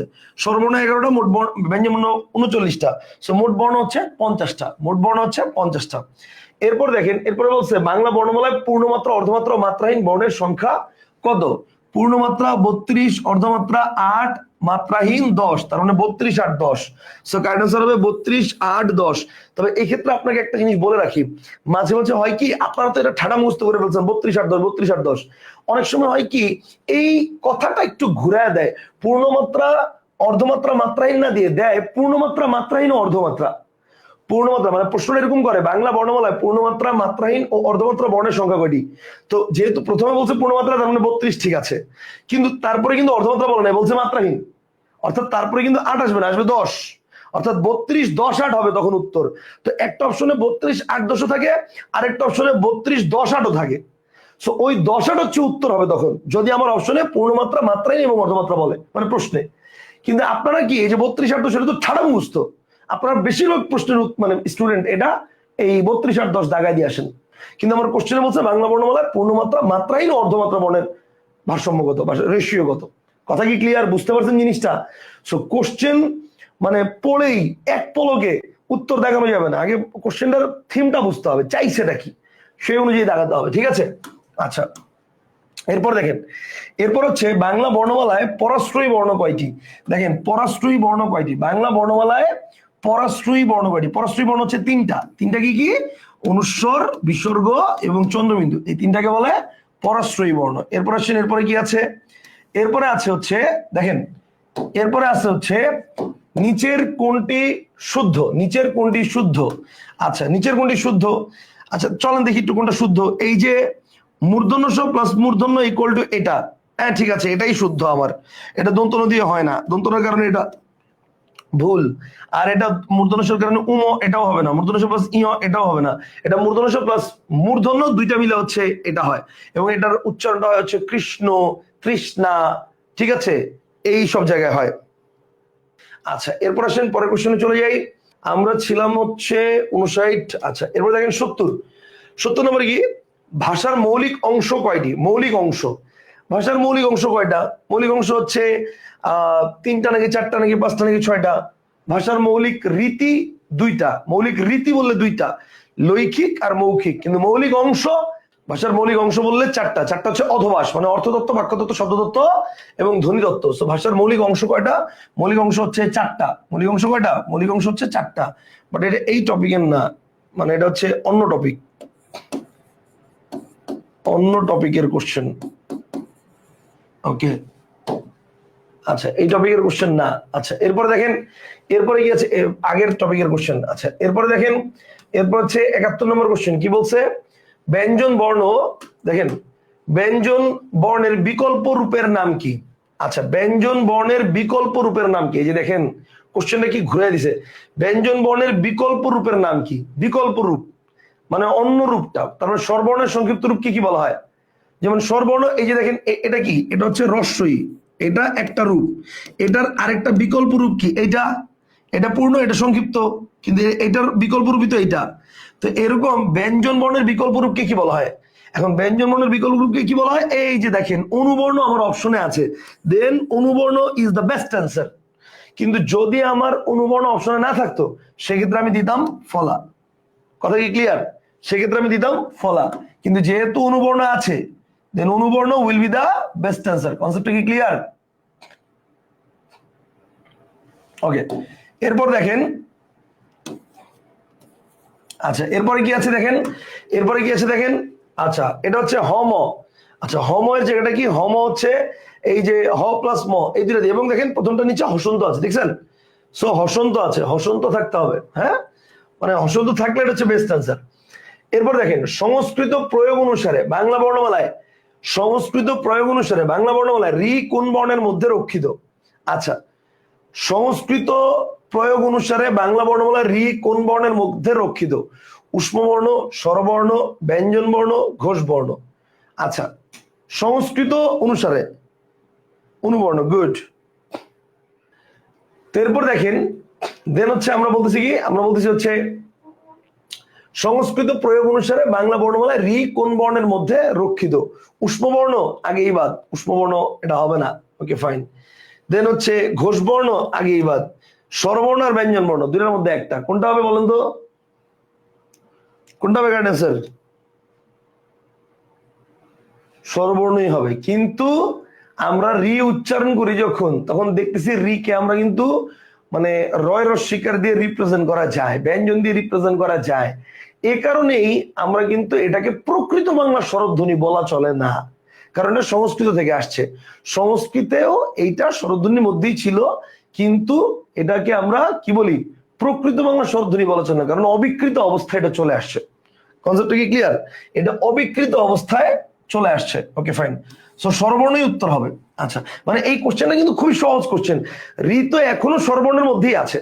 এখন অনেকে চিন্তা করে কি রে ভাই, রি এখনো স্বরবর্ণের মধ্যেই আছে, তাহলে সংস্কৃত মনে হয় স্বরবর্ণ হবে না, মনে হয় ব্যঞ্জন বর্ণ হবে, ঠিক আছে, এই কারণে অনেকে ব্যঞ্জন বর্ণ দাগায় এটা। আর তাছাড়া রি কে রয় রস্বীকার দিয়ে রিপ্রেজেন্ট করা যায়, এটা চিন্তা করে অনেকে ব্যঞ্জন বর্ণ দাগায়, কিন্তু উত্তরটা স্বরবর্ণই হবে। এরপর দেখেন এরপরে কি বলছে, ভাষার মূল উপকরণ কি। আচ্ছা মূল উপকরণ, উপকরণ বললে ইমিডিয়েট আগেরটা অ্যান্সার হবে। মূল উপকরণ হচ্ছে কি হবে, বাক্য। ভাষার মূল উপকরণ কি হবে, বাক্য। আচ্ছা এরপর হচ্ছে এই যে ক্ষীয়, ক্ষীয় যুক্ত বর্ণটা কি কি দিয়ে হয়েছে, ক প্লাস স, এই যে এটা ক প্লাস স দিয়ে হয়েছে। ভাষার ক্ষুদ্রতম উপাদান কোনটি, এই যে উপাদান বলছে, ভাষার ক্ষুদ্রতম মানে উপাদান, মূল উপাদান বা ক্ষুদ্রতম একক বা ক্ষুদ্রতম উপাদান, তাহলে কারেক্ট অ্যান্সার কি হবে, ভাষার কারেক্ট অ্যান্সার হবে ধ্বনি, কারেক্ট অ্যান্সার হবে ধ্বনি। আচ্ছা এরপরে দেখেন, এরপরে বলছে হচ্ছে ভাষার বাংলা ভাষায় মোট বর্ণ কয়টি। আচ্ছা বর্ণ জিজ্ঞেস করছে, তার মানে কারেক্ট অ্যান্সার হবে 50টা। বর্ণ জিজ্ঞেস করছে, তার মানে কারেক্ট অ্যান্সার হবে 50টা। বর্ণ জিজ্ঞেস করছে, তাহলে কারেক্ট অ্যান্সার হবে কয়টা, 50টা। আচ্ছা এরপরে দেখেন, এরপর হচ্ছে জ প্লাস ইয়। আচ্ছা অর্থাৎ বিজ্ঞান লিখতে যেটা লাগে সেটা হচ্ছে জ প্লাস ইয়, এই যে এটা জ প্লাস ইয় এটা।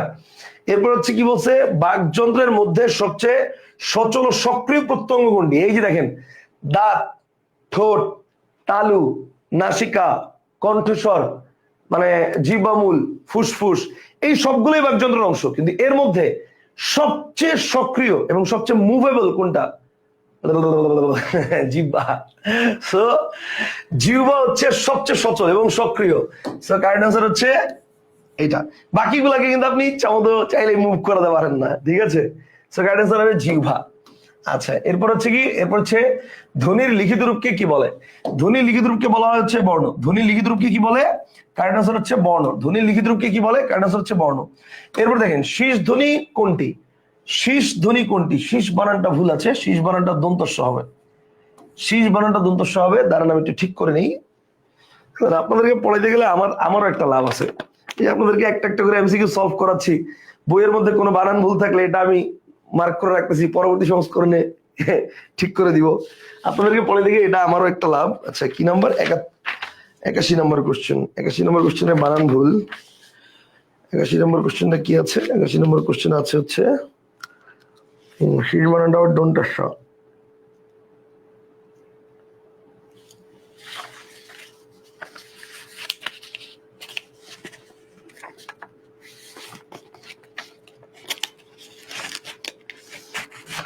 ওকে,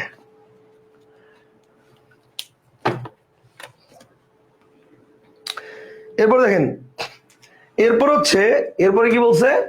এরপরে হচ্ছে 82 নম্বর কোশ্চেন। দেখেন, বাংলা ভাষায় ব্যবহৃত মৌলিক স্বরধ্বনি কয়টি? মৌলিক স্বরধ্বনি তো 7টা, এটা তো আমরা গত ক্লাসে পড়েছি।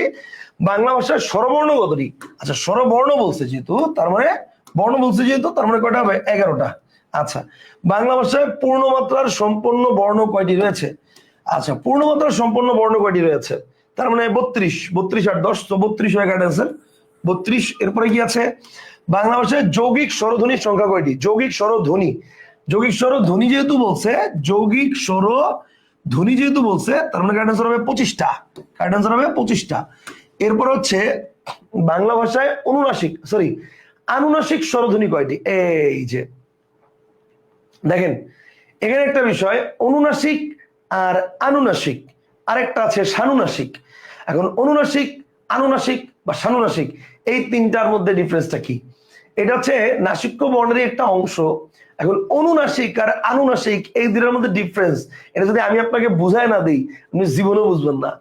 অনুনাসিক আর আনুনাসিক এদের মধ্যে ডিফারেন্সটা কি? মানে এটা যদি আমি আপনাকে বুঝাই না দিই, আপনি নিজে পড়ে জীবনেও বুঝবেন না।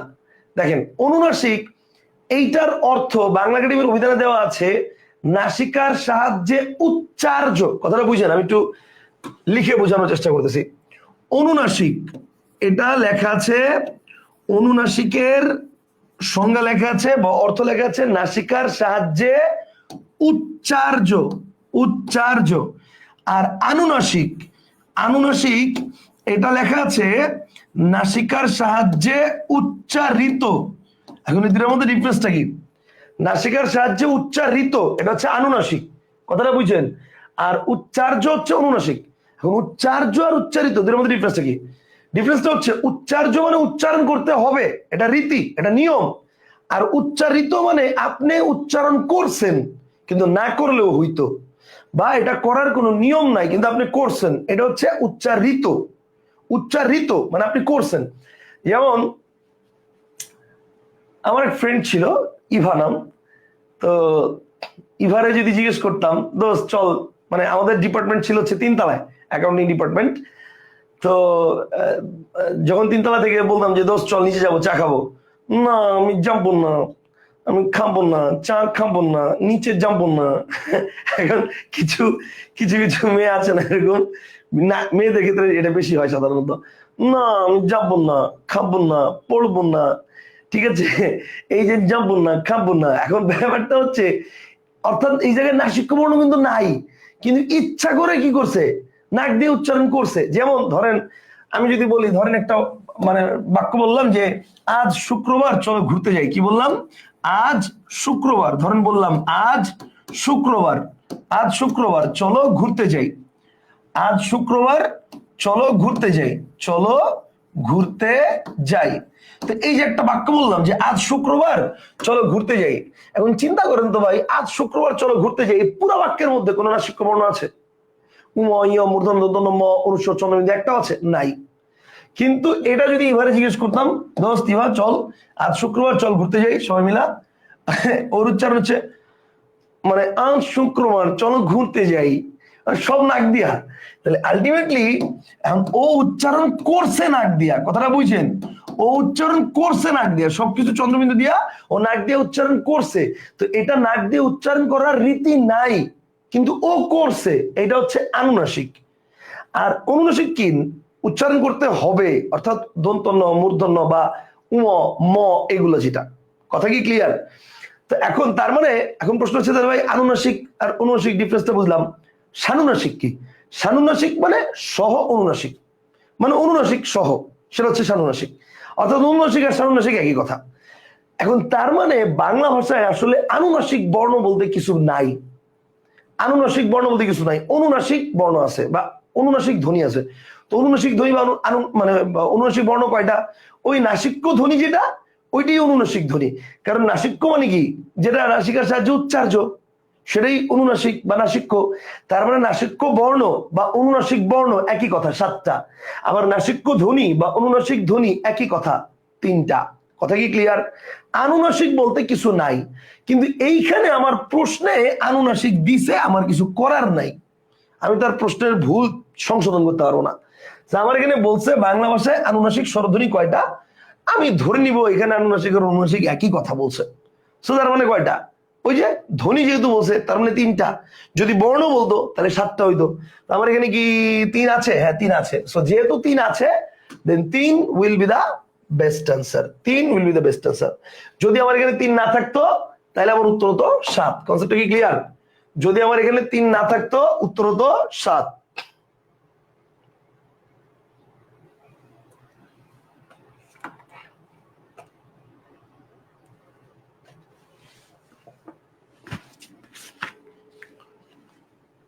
দ্বিতীয় তো বলছে ভাই তাড়াতাড়ি শেষ করে দেন, এই অধ্যায়ের এমসিকিউ অনেক আছে, এমনিতেই ক্লাস অনেক বড় হয়ে যাচ্ছে।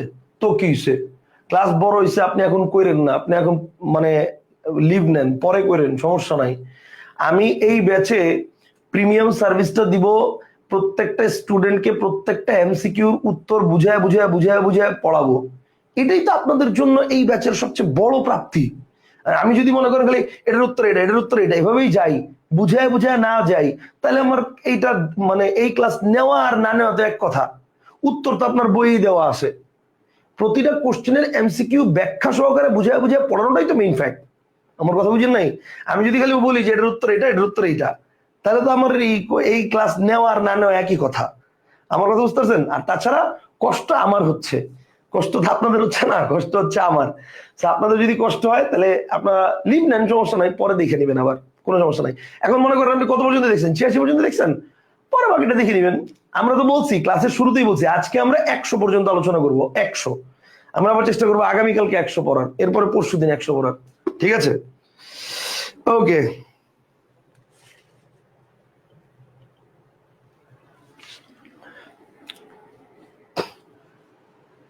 86 নম্বর কোশ্চেন, বাংলা ভাষায় আনুনাসিক স্বরধ্বনি কয়টি? ইন্নালিল্লাহ, দেখছেন কি ভুলটা করছি? ইন্নালিল্লাহ, কি ভুলটা করছি জানেন?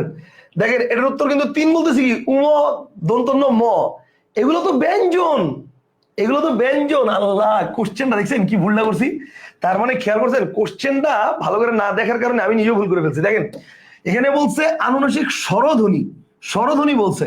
এখন বাংলা একাডেমির অভিধানে, আমাদের যে অভিধান প্রমিত বাংলা ভাষার ব্যাকরণ অভিধান, সেখানে কিন্তু মৌলিক স্বরধ্বনি যে 7টা, সেই 7টার উপরেই চন্দ্রবিন্দু বসায় এগুলাকে আনুনাসিক স্বরধ্বনি বলা হয়েছে।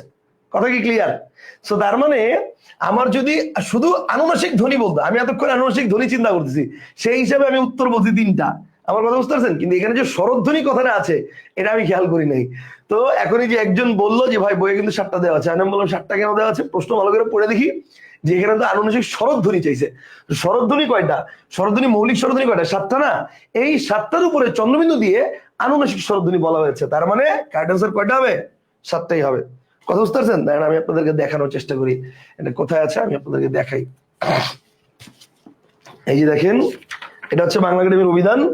এই বাংলা একাডেমির অভিধানের এটা হচ্ছে প্রথম খণ্ড, প্রমিত বাংলা ভাষার ব্যাকরণ অভিধান। প্রথম খণ্ডে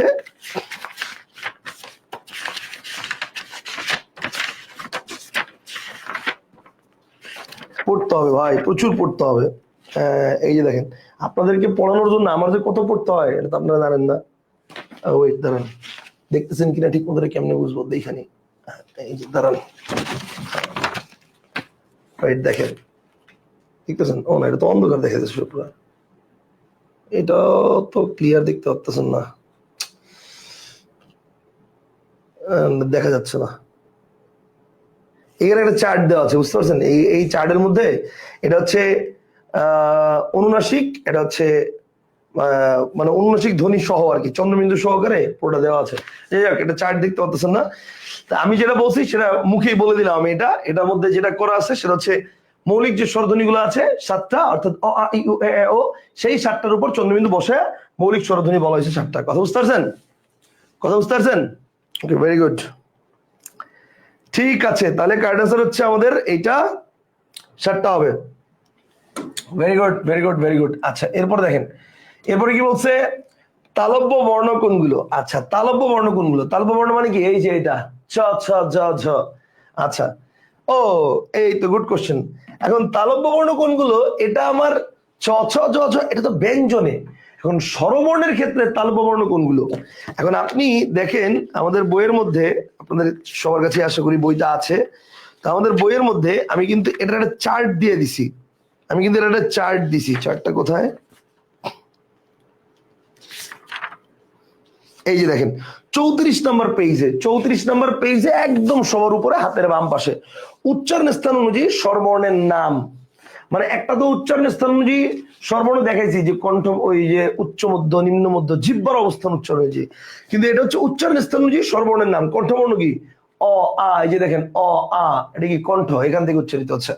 দেন হচ্ছে মূর্ধন্য বর্ণ, যেমন রি রি, ওই যে জিহ্বার দাঁতের উপরে পাটির দাঁতের পেছন ভাগ, যেটাকে মূর্ধা বলি আমরা, ওইখান থেকে উচ্চারিত হচ্ছে রি রি, ওই জায়গায় জিহ্বা লাগতেছে রি, সেই জন্য এটা হচ্ছে মূর্ধন্য বর্ণ রি। এরপর দেখেন তালব্য বর্ণ ই ই, এই যে ই ই, রস্য ই রস্য ই রস্য ই, জিহ্বার আগাটা উপরে তালুতে লাগতেছে, দেখেন র র রস্য ই, ঠিক আছে। দীর্ঘ ই দীর্ঘ ই, রস্য ই দীর্ঘ ই, উপরে তালুতে। দেন হচ্ছে কণ্ঠ তালব্য বর্ণ এ, এই যে কণ্ঠ আবার তালু, মানে এটাও না এটাও না মাঝখানে, এটাও না এটাও না মাঝখানে, কণ্ঠ তালব্য বর্ণ। সেটা কি? এ ওই এ ওই, কণ্ঠ তালব্য বর্ণ। দেন হচ্ছে ওষ্ঠ বর্ণ উ, একদম সামনে উ, একদম সামনে উ, রস্য উ দীর্ঘ উ। আর দেন হচ্ছে কণ্ঠস্থ বর্ণ, এটা হচ্ছে ও ও ও, কণ্ঠ কণ্ঠ আবার ওষ্ঠ, কণ্ঠস্থ ও ও ও ও, ঠিক আছে। এটা হচ্ছে কণ্ঠস্থ বর্ণ। তো তালব্য বর্ণ জিজ্ঞেস করছে, এটা হচ্ছে রস্যই দীর্ঘই, এটা হচ্ছে তালব্য বর্ণ। মানে স্বরবর্ণের ক্ষেত্রে এটা ছকটা আমার এখানে আছে, এটা ছকটা আমি স্বরবর্ণের ক্লাস যখন নিয়েছি তখন আমি পড়াইনি, মাই মিস্টেক, ভুলে গেছিলাম, মনে নাই, তো এই জন্য এখন আপনাদেরকে একবার দেখা দিলাম আমি। আচ্ছা, এরপর দেখেন, এরপর আছে কি? এরপরে আছে মূলত শ্বাস ত্যাগের মাধ্যমে কি উৎপন্ন হয়? মূলত শ্বাস ত্যাগের মাধ্যমে, যে শ্বাস ত্যাগ করতেছি আমরা, এটার মাধ্যমে কি উৎপন্ন হয়? ধ্বনি। আর ধ্বনি পাশাপাশি বসে তৈরি হয় শব্দ, শব্দগুলো থেকে বাক্য। তার মানে শ্বাস ত্যাগের মাধ্যমে কি তৈরি হয়? ধ্বনি তৈরি হয়। এরপর দেখেন উচ্চারণ স্থান অনুযায়ী তালব্য, উচ্চারণ স্থান অনুযায়ী তালব্য স কেমন ধ্বনি? দেখেন নামের মধ্যে বলছি তালব্য স, তার মানে উচ্চারণ স্থান অনুযায়ী এটা কি? এটা হচ্ছে তালব্য স। নামের মধ্যে কিন্তু আমি বলতেছি তালব্য স। আবার যদি বলি এটা, এটা কি হবে? এটা হচ্ছে দেখেন দন্ত স, এটা হচ্ছে কি? মূর্ধন্য স, মূর্ধন্য স, তালব্য স, দন্ত স। বুঝতে পারছেন জিনিসটা? ওকে, এরপর দেখেন, এরপর হচ্ছে ধ্বনির লিখিত রূপ। ধ্বনির লিখিত রূপ বা সাংকেতিক চিহ্নকে কি বলা হয়? কারেক্ট আনসার হচ্ছে বর্ণ। কারেক্ট আনসার হচ্ছে বর্ণ। এই ফন্টটা কি ভেঙে গেছে নাকি বইয়ে? 90 নম্বর ফন্ট কি ভেঙে গেছে? না ঠিক তো আছে, এখানে ভাঙলো কেন জানি না। আচ্ছা দেখেন, তাইলে ধ্বনির লিখিত রূপ বা সাংকেতিক, ধ্বনির লিখিত রূপ বা সাংকেতিক চিহ্নকে কি বলা হয়? সেটা হচ্ছে বর্ণ। বাংলা স্বরধ্বনিতে কয়টি দীর্ঘস্বর আছে? এই যে ওই যে একটা ধরবো একটা ছাড়বো, একটা ধরবো একটা ছাড়বো। হ্রস্বস্বর 4টা, দীর্ঘস্বর 7টা। সো তার মানে বাংলা স্বরধ্বনিতে কয়টি দীর্ঘস্বর আছে? কারেক্ট আনসার হচ্ছে কয়টা? 7টা। কয়টা দীর্ঘস্বর আছে? কারেক্ট আনসার হচ্ছে 7টা। এবার দেখেন নিচের কোনটি কেন্দ্রীয় নিম্নাবস্থিত স্বরধ্বনি? নিচের কোনটি কেন্দ্রীয় নিম্নাবস্থিত স্বরধ্বনি? ও রস্যই আ অ, কোনটি কেন্দ্রীয় নিম্নাবস্থিত? আচ্ছা, কেন্দ্রীয় মানে মাঝখানে, নিম্ন অবস্থিত একদম নিম্নে। আপনি বলেন নিম্নে কি আছে? আ, আয়ের পরে সেটা হচ্ছে আ, তারপর সেটা যে আ অ এ ই, আবার কি আ এ এ ই, আর আ অ ও উ।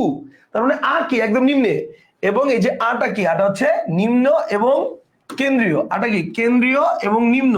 সো কারেক্ট আনসার হচ্ছে আ। এরপর দেখেন বাংলা ভাষায় মৌলিক স্বরধ্বনির সংখ্যা কয়টি? মৌলিক স্বরধ্বনির সংখ্যা হচ্ছে 7টা। মৌলিক স্বরধ্বনির সংখ্যা কয়টা? কারেক্ট আনসার হচ্ছে 7টা। এরপর দেখেন, এরপরে বলছে হচ্ছে মহাপ্রাণ ধ্বনির উদাহরণ কোনটি? মহাপ্রাণ ধ্বনি মানে 2 অথবা 4 নম্বর কলাম, তার মানে এই যে ছ, ঠিক আছে, ছ মহাপ্রাণ ধ্বনি।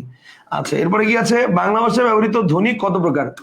এই যে কোশ্চেনটা, বাংলা ভাষায় ব্যবহৃত ধ্বনি কত প্রকার, এইটার উত্তরটা দেখেন আমি কত সুন্দর চমৎকার ব্যাখ্যা সহকারে দিছি। এটা ভাই বাংলাদেশের অনেক রাইটারের বইতে এই জিনিসগুলো আসলে ভুল দেওয়া আছে এবং এই ভুলের এক্সাক্ট ব্যাখ্যা সহকারে দিয়েছি আমি এখানে। দেখেন, প্রচলিত কিছু বইতে এই প্রশ্নের সঠিক উত্তর দেওয়া আছে 3 প্রকার। কি কি দেওয়া?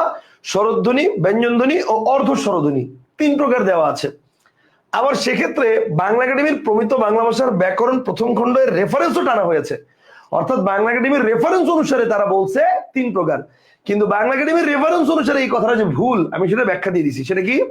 আসলে বাংলা একাডেমির প্রমিত বাংলা ভাষার ব্যাকরণ প্রথম খণ্ড এর 63 নং পৃষ্ঠায় ধ্বনির প্রকারভেদে অর্ধস্বরধ্বনিকে সরাসরি ধ্বনির শ্রেণীভেদের অন্তর্ভুক্ত করা হয়নি, একটি বিশেষ বৈশিষ্ট্যের উপর ভিত্তি করে অর্ধস্বরধ্বনির কথা বলা হয়েছে। ঠিক আছে, এবং এইটা যে আমি বললাম সরাসরি বাংলা একাডেমির অভিধানের ছবি দিয়ে দিছি আমি এখানে। দেখেন, আপনারা জানি না দেখতে পাচ্ছেন কিনা, কতটা ক্লিয়ার দেখতে পাচ্ছেন। এখানে লেখা আছে প্রতিটি ভাষার মতোই বাংলা ভাষারও একটি নির্দিষ্ট ধ্বনি সম্ভার আছে, যা সাধারণভাবে স্বরধ্বনি ও ব্যঞ্জনধ্বনি এই 2 ভাগে বিভক্ত করা যায়। সো তার মানে 2 প্রকার।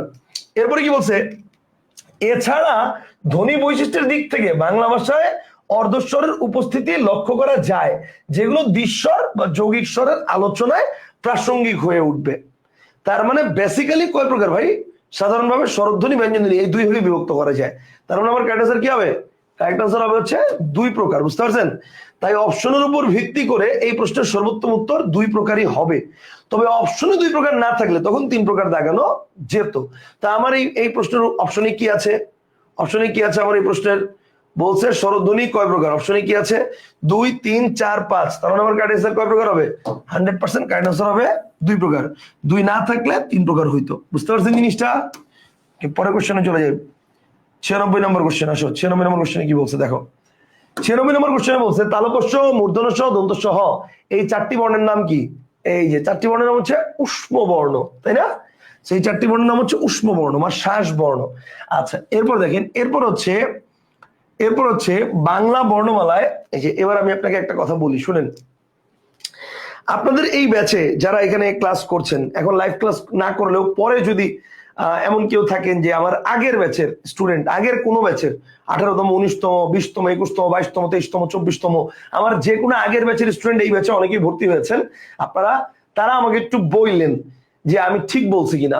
আমার আগের যে কোনো ব্যাচে আমি উষ্ম বর্ণ কোনগুলো এটা পড়ানোর সময় এটা বলতাম যে এগুলাকে কেন উষ্ম বর্ণ বলা হয়, কারণ এগুলো পড়ার সময় গরম বাতাস বেরোয় মুখ থেকে। যেমন দেখেন, স, তালব্য স, দন্ত স, হ, যেমন শহীদ, হরিণ, মুখ থেকে গরম বাতাস বের হয়। এই কথাটা বলতাম আমি উষ্মবর্ণ বলার সময়, উষ্মবর্ণ পড়ানোর সময়।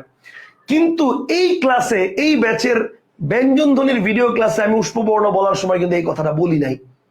আমি উষ্মবর্ণ কথাটা বলার সময় কি বলছি? উষ্ম শব্দের অর্থ হচ্ছে শ্বাস। সো যে ধ্বনি উচ্চারণ করার সময় শ্বাস ত্যাগ করা হয় সেটাকে বলে উষ্মবর্ণ।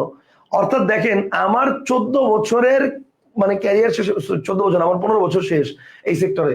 সো 15 বছরের ক্যারিয়ারে আমি কিন্তু এখনো নতুন নতুন নতুন নতুন করে আমার নিজেকে আপডেট করছি, নিজেকে আবার ভেঙে চুরে গড়ে নতুন করে গড়ছি, নতুন করে স্টুডেন্টদেরকে শেখানোর জন্য আবার পড়ছি, আবার করছি।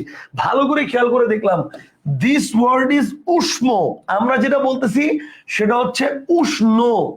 দিস ওয়ার্ড ইজ উষ্ম, আমি যেটা বলতেছি সেটা হচ্ছে উষ্ণ। উষ্ণ মানে হচ্ছে গরম, মুখ থেকে গরম বাতাস বের। উষ্ণ মানে হচ্ছে গরম, উষ্ণ মানে তো গরম না। এবং এটাও একবার ব্যাংকের একটা পরীক্ষা কোশ্চেন আসছিল, এই যে উষ্ম বর্ণ বলি, উষ্ম শব্দের অর্থ কি? উষ্ম শব্দের অর্থ হচ্ছে শ্বাস, অর্থাৎ শ্বাস ত্যাগের মাধ্যমে যে বর্ণ উচ্চারিত হয়। যেমন শহীদ, তারপর হচ্ছে হাসান, হরিণ, হলুদ, ঠিক আছে, সাকিব, শ্বাস ত্যাগের মাধ্যমে। উষ্ম মানে কি? শ্বাস। এই জন্য আপনাদেরকে এই কথাটা কেন বললাম, আপনারা অনেকে আছেন যে আপনারা এটা বলেন যে ভাইয়া আপনার আগের রেকর্ড ব্যাচে ভর্তি হতে চাই। ভাইরে, আগের রেকর্ড ব্যাচে ভর্তি হইলে আপনি কখনোই, কোনো টিচারের, শুধু বাংলা না, আপনি মানে যে কোনো টিচারের আপনি যদি আগের রেকর্ড ব্যাচে ভর্তি হন, আপনি কখনো আপডেট সার্ভিসটা পাবেন না। ভাই, আগের রেকর্ড ব্যাচ দিয়েই যদি আপনার সবকিছু হতো, তাহলে এত কষ্ট করে না আমার দাঁড়ায় দাঁড়ায় ক্লাস নেওয়ার কোনো দরকার ছিল না। আমি আপনাকে আগের ব্যাচের রেকর্ড ক্লাস সেল করে দিতে পারতাম, আপনি ক্লাস করেন না, যা মন চায় তা করেন। আমার কথা কি বুঝতে পারছেন? কিন্তু সেটা না করে কেন নিজে আপনাদেরকে বারবার বলি লাইভ ক্লাস করেন, লাইভ ক্লাস করেন, বা লাইভ ক্লাস না করলেও যদি রেকর্ড ক্লাসও করেন সেটা আপডেট রেকর্ড ব্যাচের ক্লাস করেন, আগের কোনো রেকর্ড ব্যাচ না। এই জন্য আপনাদেরকে কিন্তু আমি এই ব্যাচের ক্লাস নেওয়ার সময় বলছি যে আপনাদের জন্য এই ব্যাচে আমি আগের ব্যাচে রেকর্ড ক্লাস দিব না, আপনাদের জন্য ডেডিকেটেডলি আমি রেকর্ড তৈরি করব, এবং যেটা তৈরি করে আপনাদেরকে প্রতিদিন আপলোড করি আমি, বা মাঝে মাঝে আপলোড করি আমি। আমার পয়েন্টটা কি বুঝতে পারছেন? সেই জন্য যখনই আপনি কোনো ব্যাচে যে টিচারের কাছেই পড়বেন সবসময় আপডেট ব্যাচে পড়ার চেষ্টা করবেন। কথা বুঝতে পারছেন? এই যে এই তথ্যটাই কিন্তু আমি আমার নিজেকে আপডেট করছি। এরপর থেকে আমি আর কোনো ব্যাচে কিন্তু যে গরম কথাটা বলবো না, কিন্তু আমার আগের ব্যাচের কোনো শিক্ষার্থী যদি এখানে থেকে থাকেন আপনারা আমার সাথে একমত হবেন, আমি তাদেরকে কিন্তু আমি উষ্ণ মানে গরমই পড়াইছি। কথা বুঝতে পারছেন? সেই জন্য জিনিসগুলো একটু মাথায় রাখতে হবে, ঠিক আছে? আচ্ছা, তারপরে প্রশ্ন আসেন, দেখেন। আচ্ছা, তো এরপরে কি আছে? এরপরে বলছে হচ্ছে বাংলা বর্ণমালায় কয়টি পূর্ণমাত্রার বর্ণ আছে? 32। যেহেতু পূর্ণমাত্রার বর্ণ বলছে, সো কারেক্ট আনসার কয়টা হবে? 32। পূর্ণমাত্রার বর্ণ বলছে 32টা। কোনগুলো স্পর্শধ্বনি? কোনগুলো স্পর্শধ্বনি? স্পর্শধ্বনি কোনগুলো? স্পর্শধ্বনি হচ্ছে ক, ফ, ট, ত, মানে ক থেকে ফ, ট থেকে খন্ড ত, ক থেকে ব, নাকি ক থেকে ম? কারেক্ট আনসার হচ্ছে ক থেকে ম। এই 25টাকে বলে স্পর্শ ব্যঞ্জন বা স্পৃষ্টধ্বনি। আচ্ছা, তারপরে হচ্ছে কি বলছে? ধ্বনি নির্দেশক সাংকেতিক চিহ্নকে কি বলা হয়?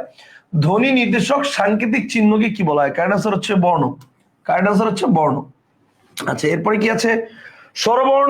স্বরবর্ণে অর্ধমাত্রা ও মাত্রাহীন বর্ণ কয়টি? স্বরবর্ণে অর্ধমাত্রা ও মাত্রাহীন বর্ণ কয়টি? আচ্ছা, স্বরবর্ণে অর্ধমাত্রা কয়টা আর মাত্রাহীন কয়টা? তাহলে মোট মোট অর্ধমাত্রা কয়টা? 8টা। এর মধ্যে স্বরবর্ণ হচ্ছে একটা। এর মধ্যে স্বরবর্ণ কয়টা? একটা। তার মানে এক কোথায় আছে? এই যে এক, দ্যাটস ইট, এটাই আমার উত্তর। বাকিটা আমার দেখারও দরকার নেই। তারপর আপনি দেখেন মাত্রাহীন কয়টা? স্বরবর্ণে মাত্রাহীন হচ্ছে 4টা। কথা কি ক্লিয়ার? সো কারেক্ট আনসার হচ্ছে 1 এবং 4। আচ্ছা, এরপরে দেখেন। ও শেষ, 100 কোশ্চেন তো শেষ। সো আজকের মতো আমরা এখানে ইতি।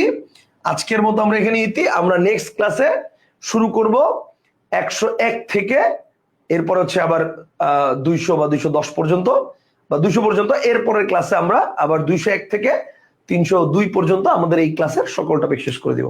ঠিক আছে? তাহলে আজকের মতো এখানে ইতি। সবাই ভালো থাকেন। আল্লাহ হাফেজ। আসসালামু আলাইকুম। বাই।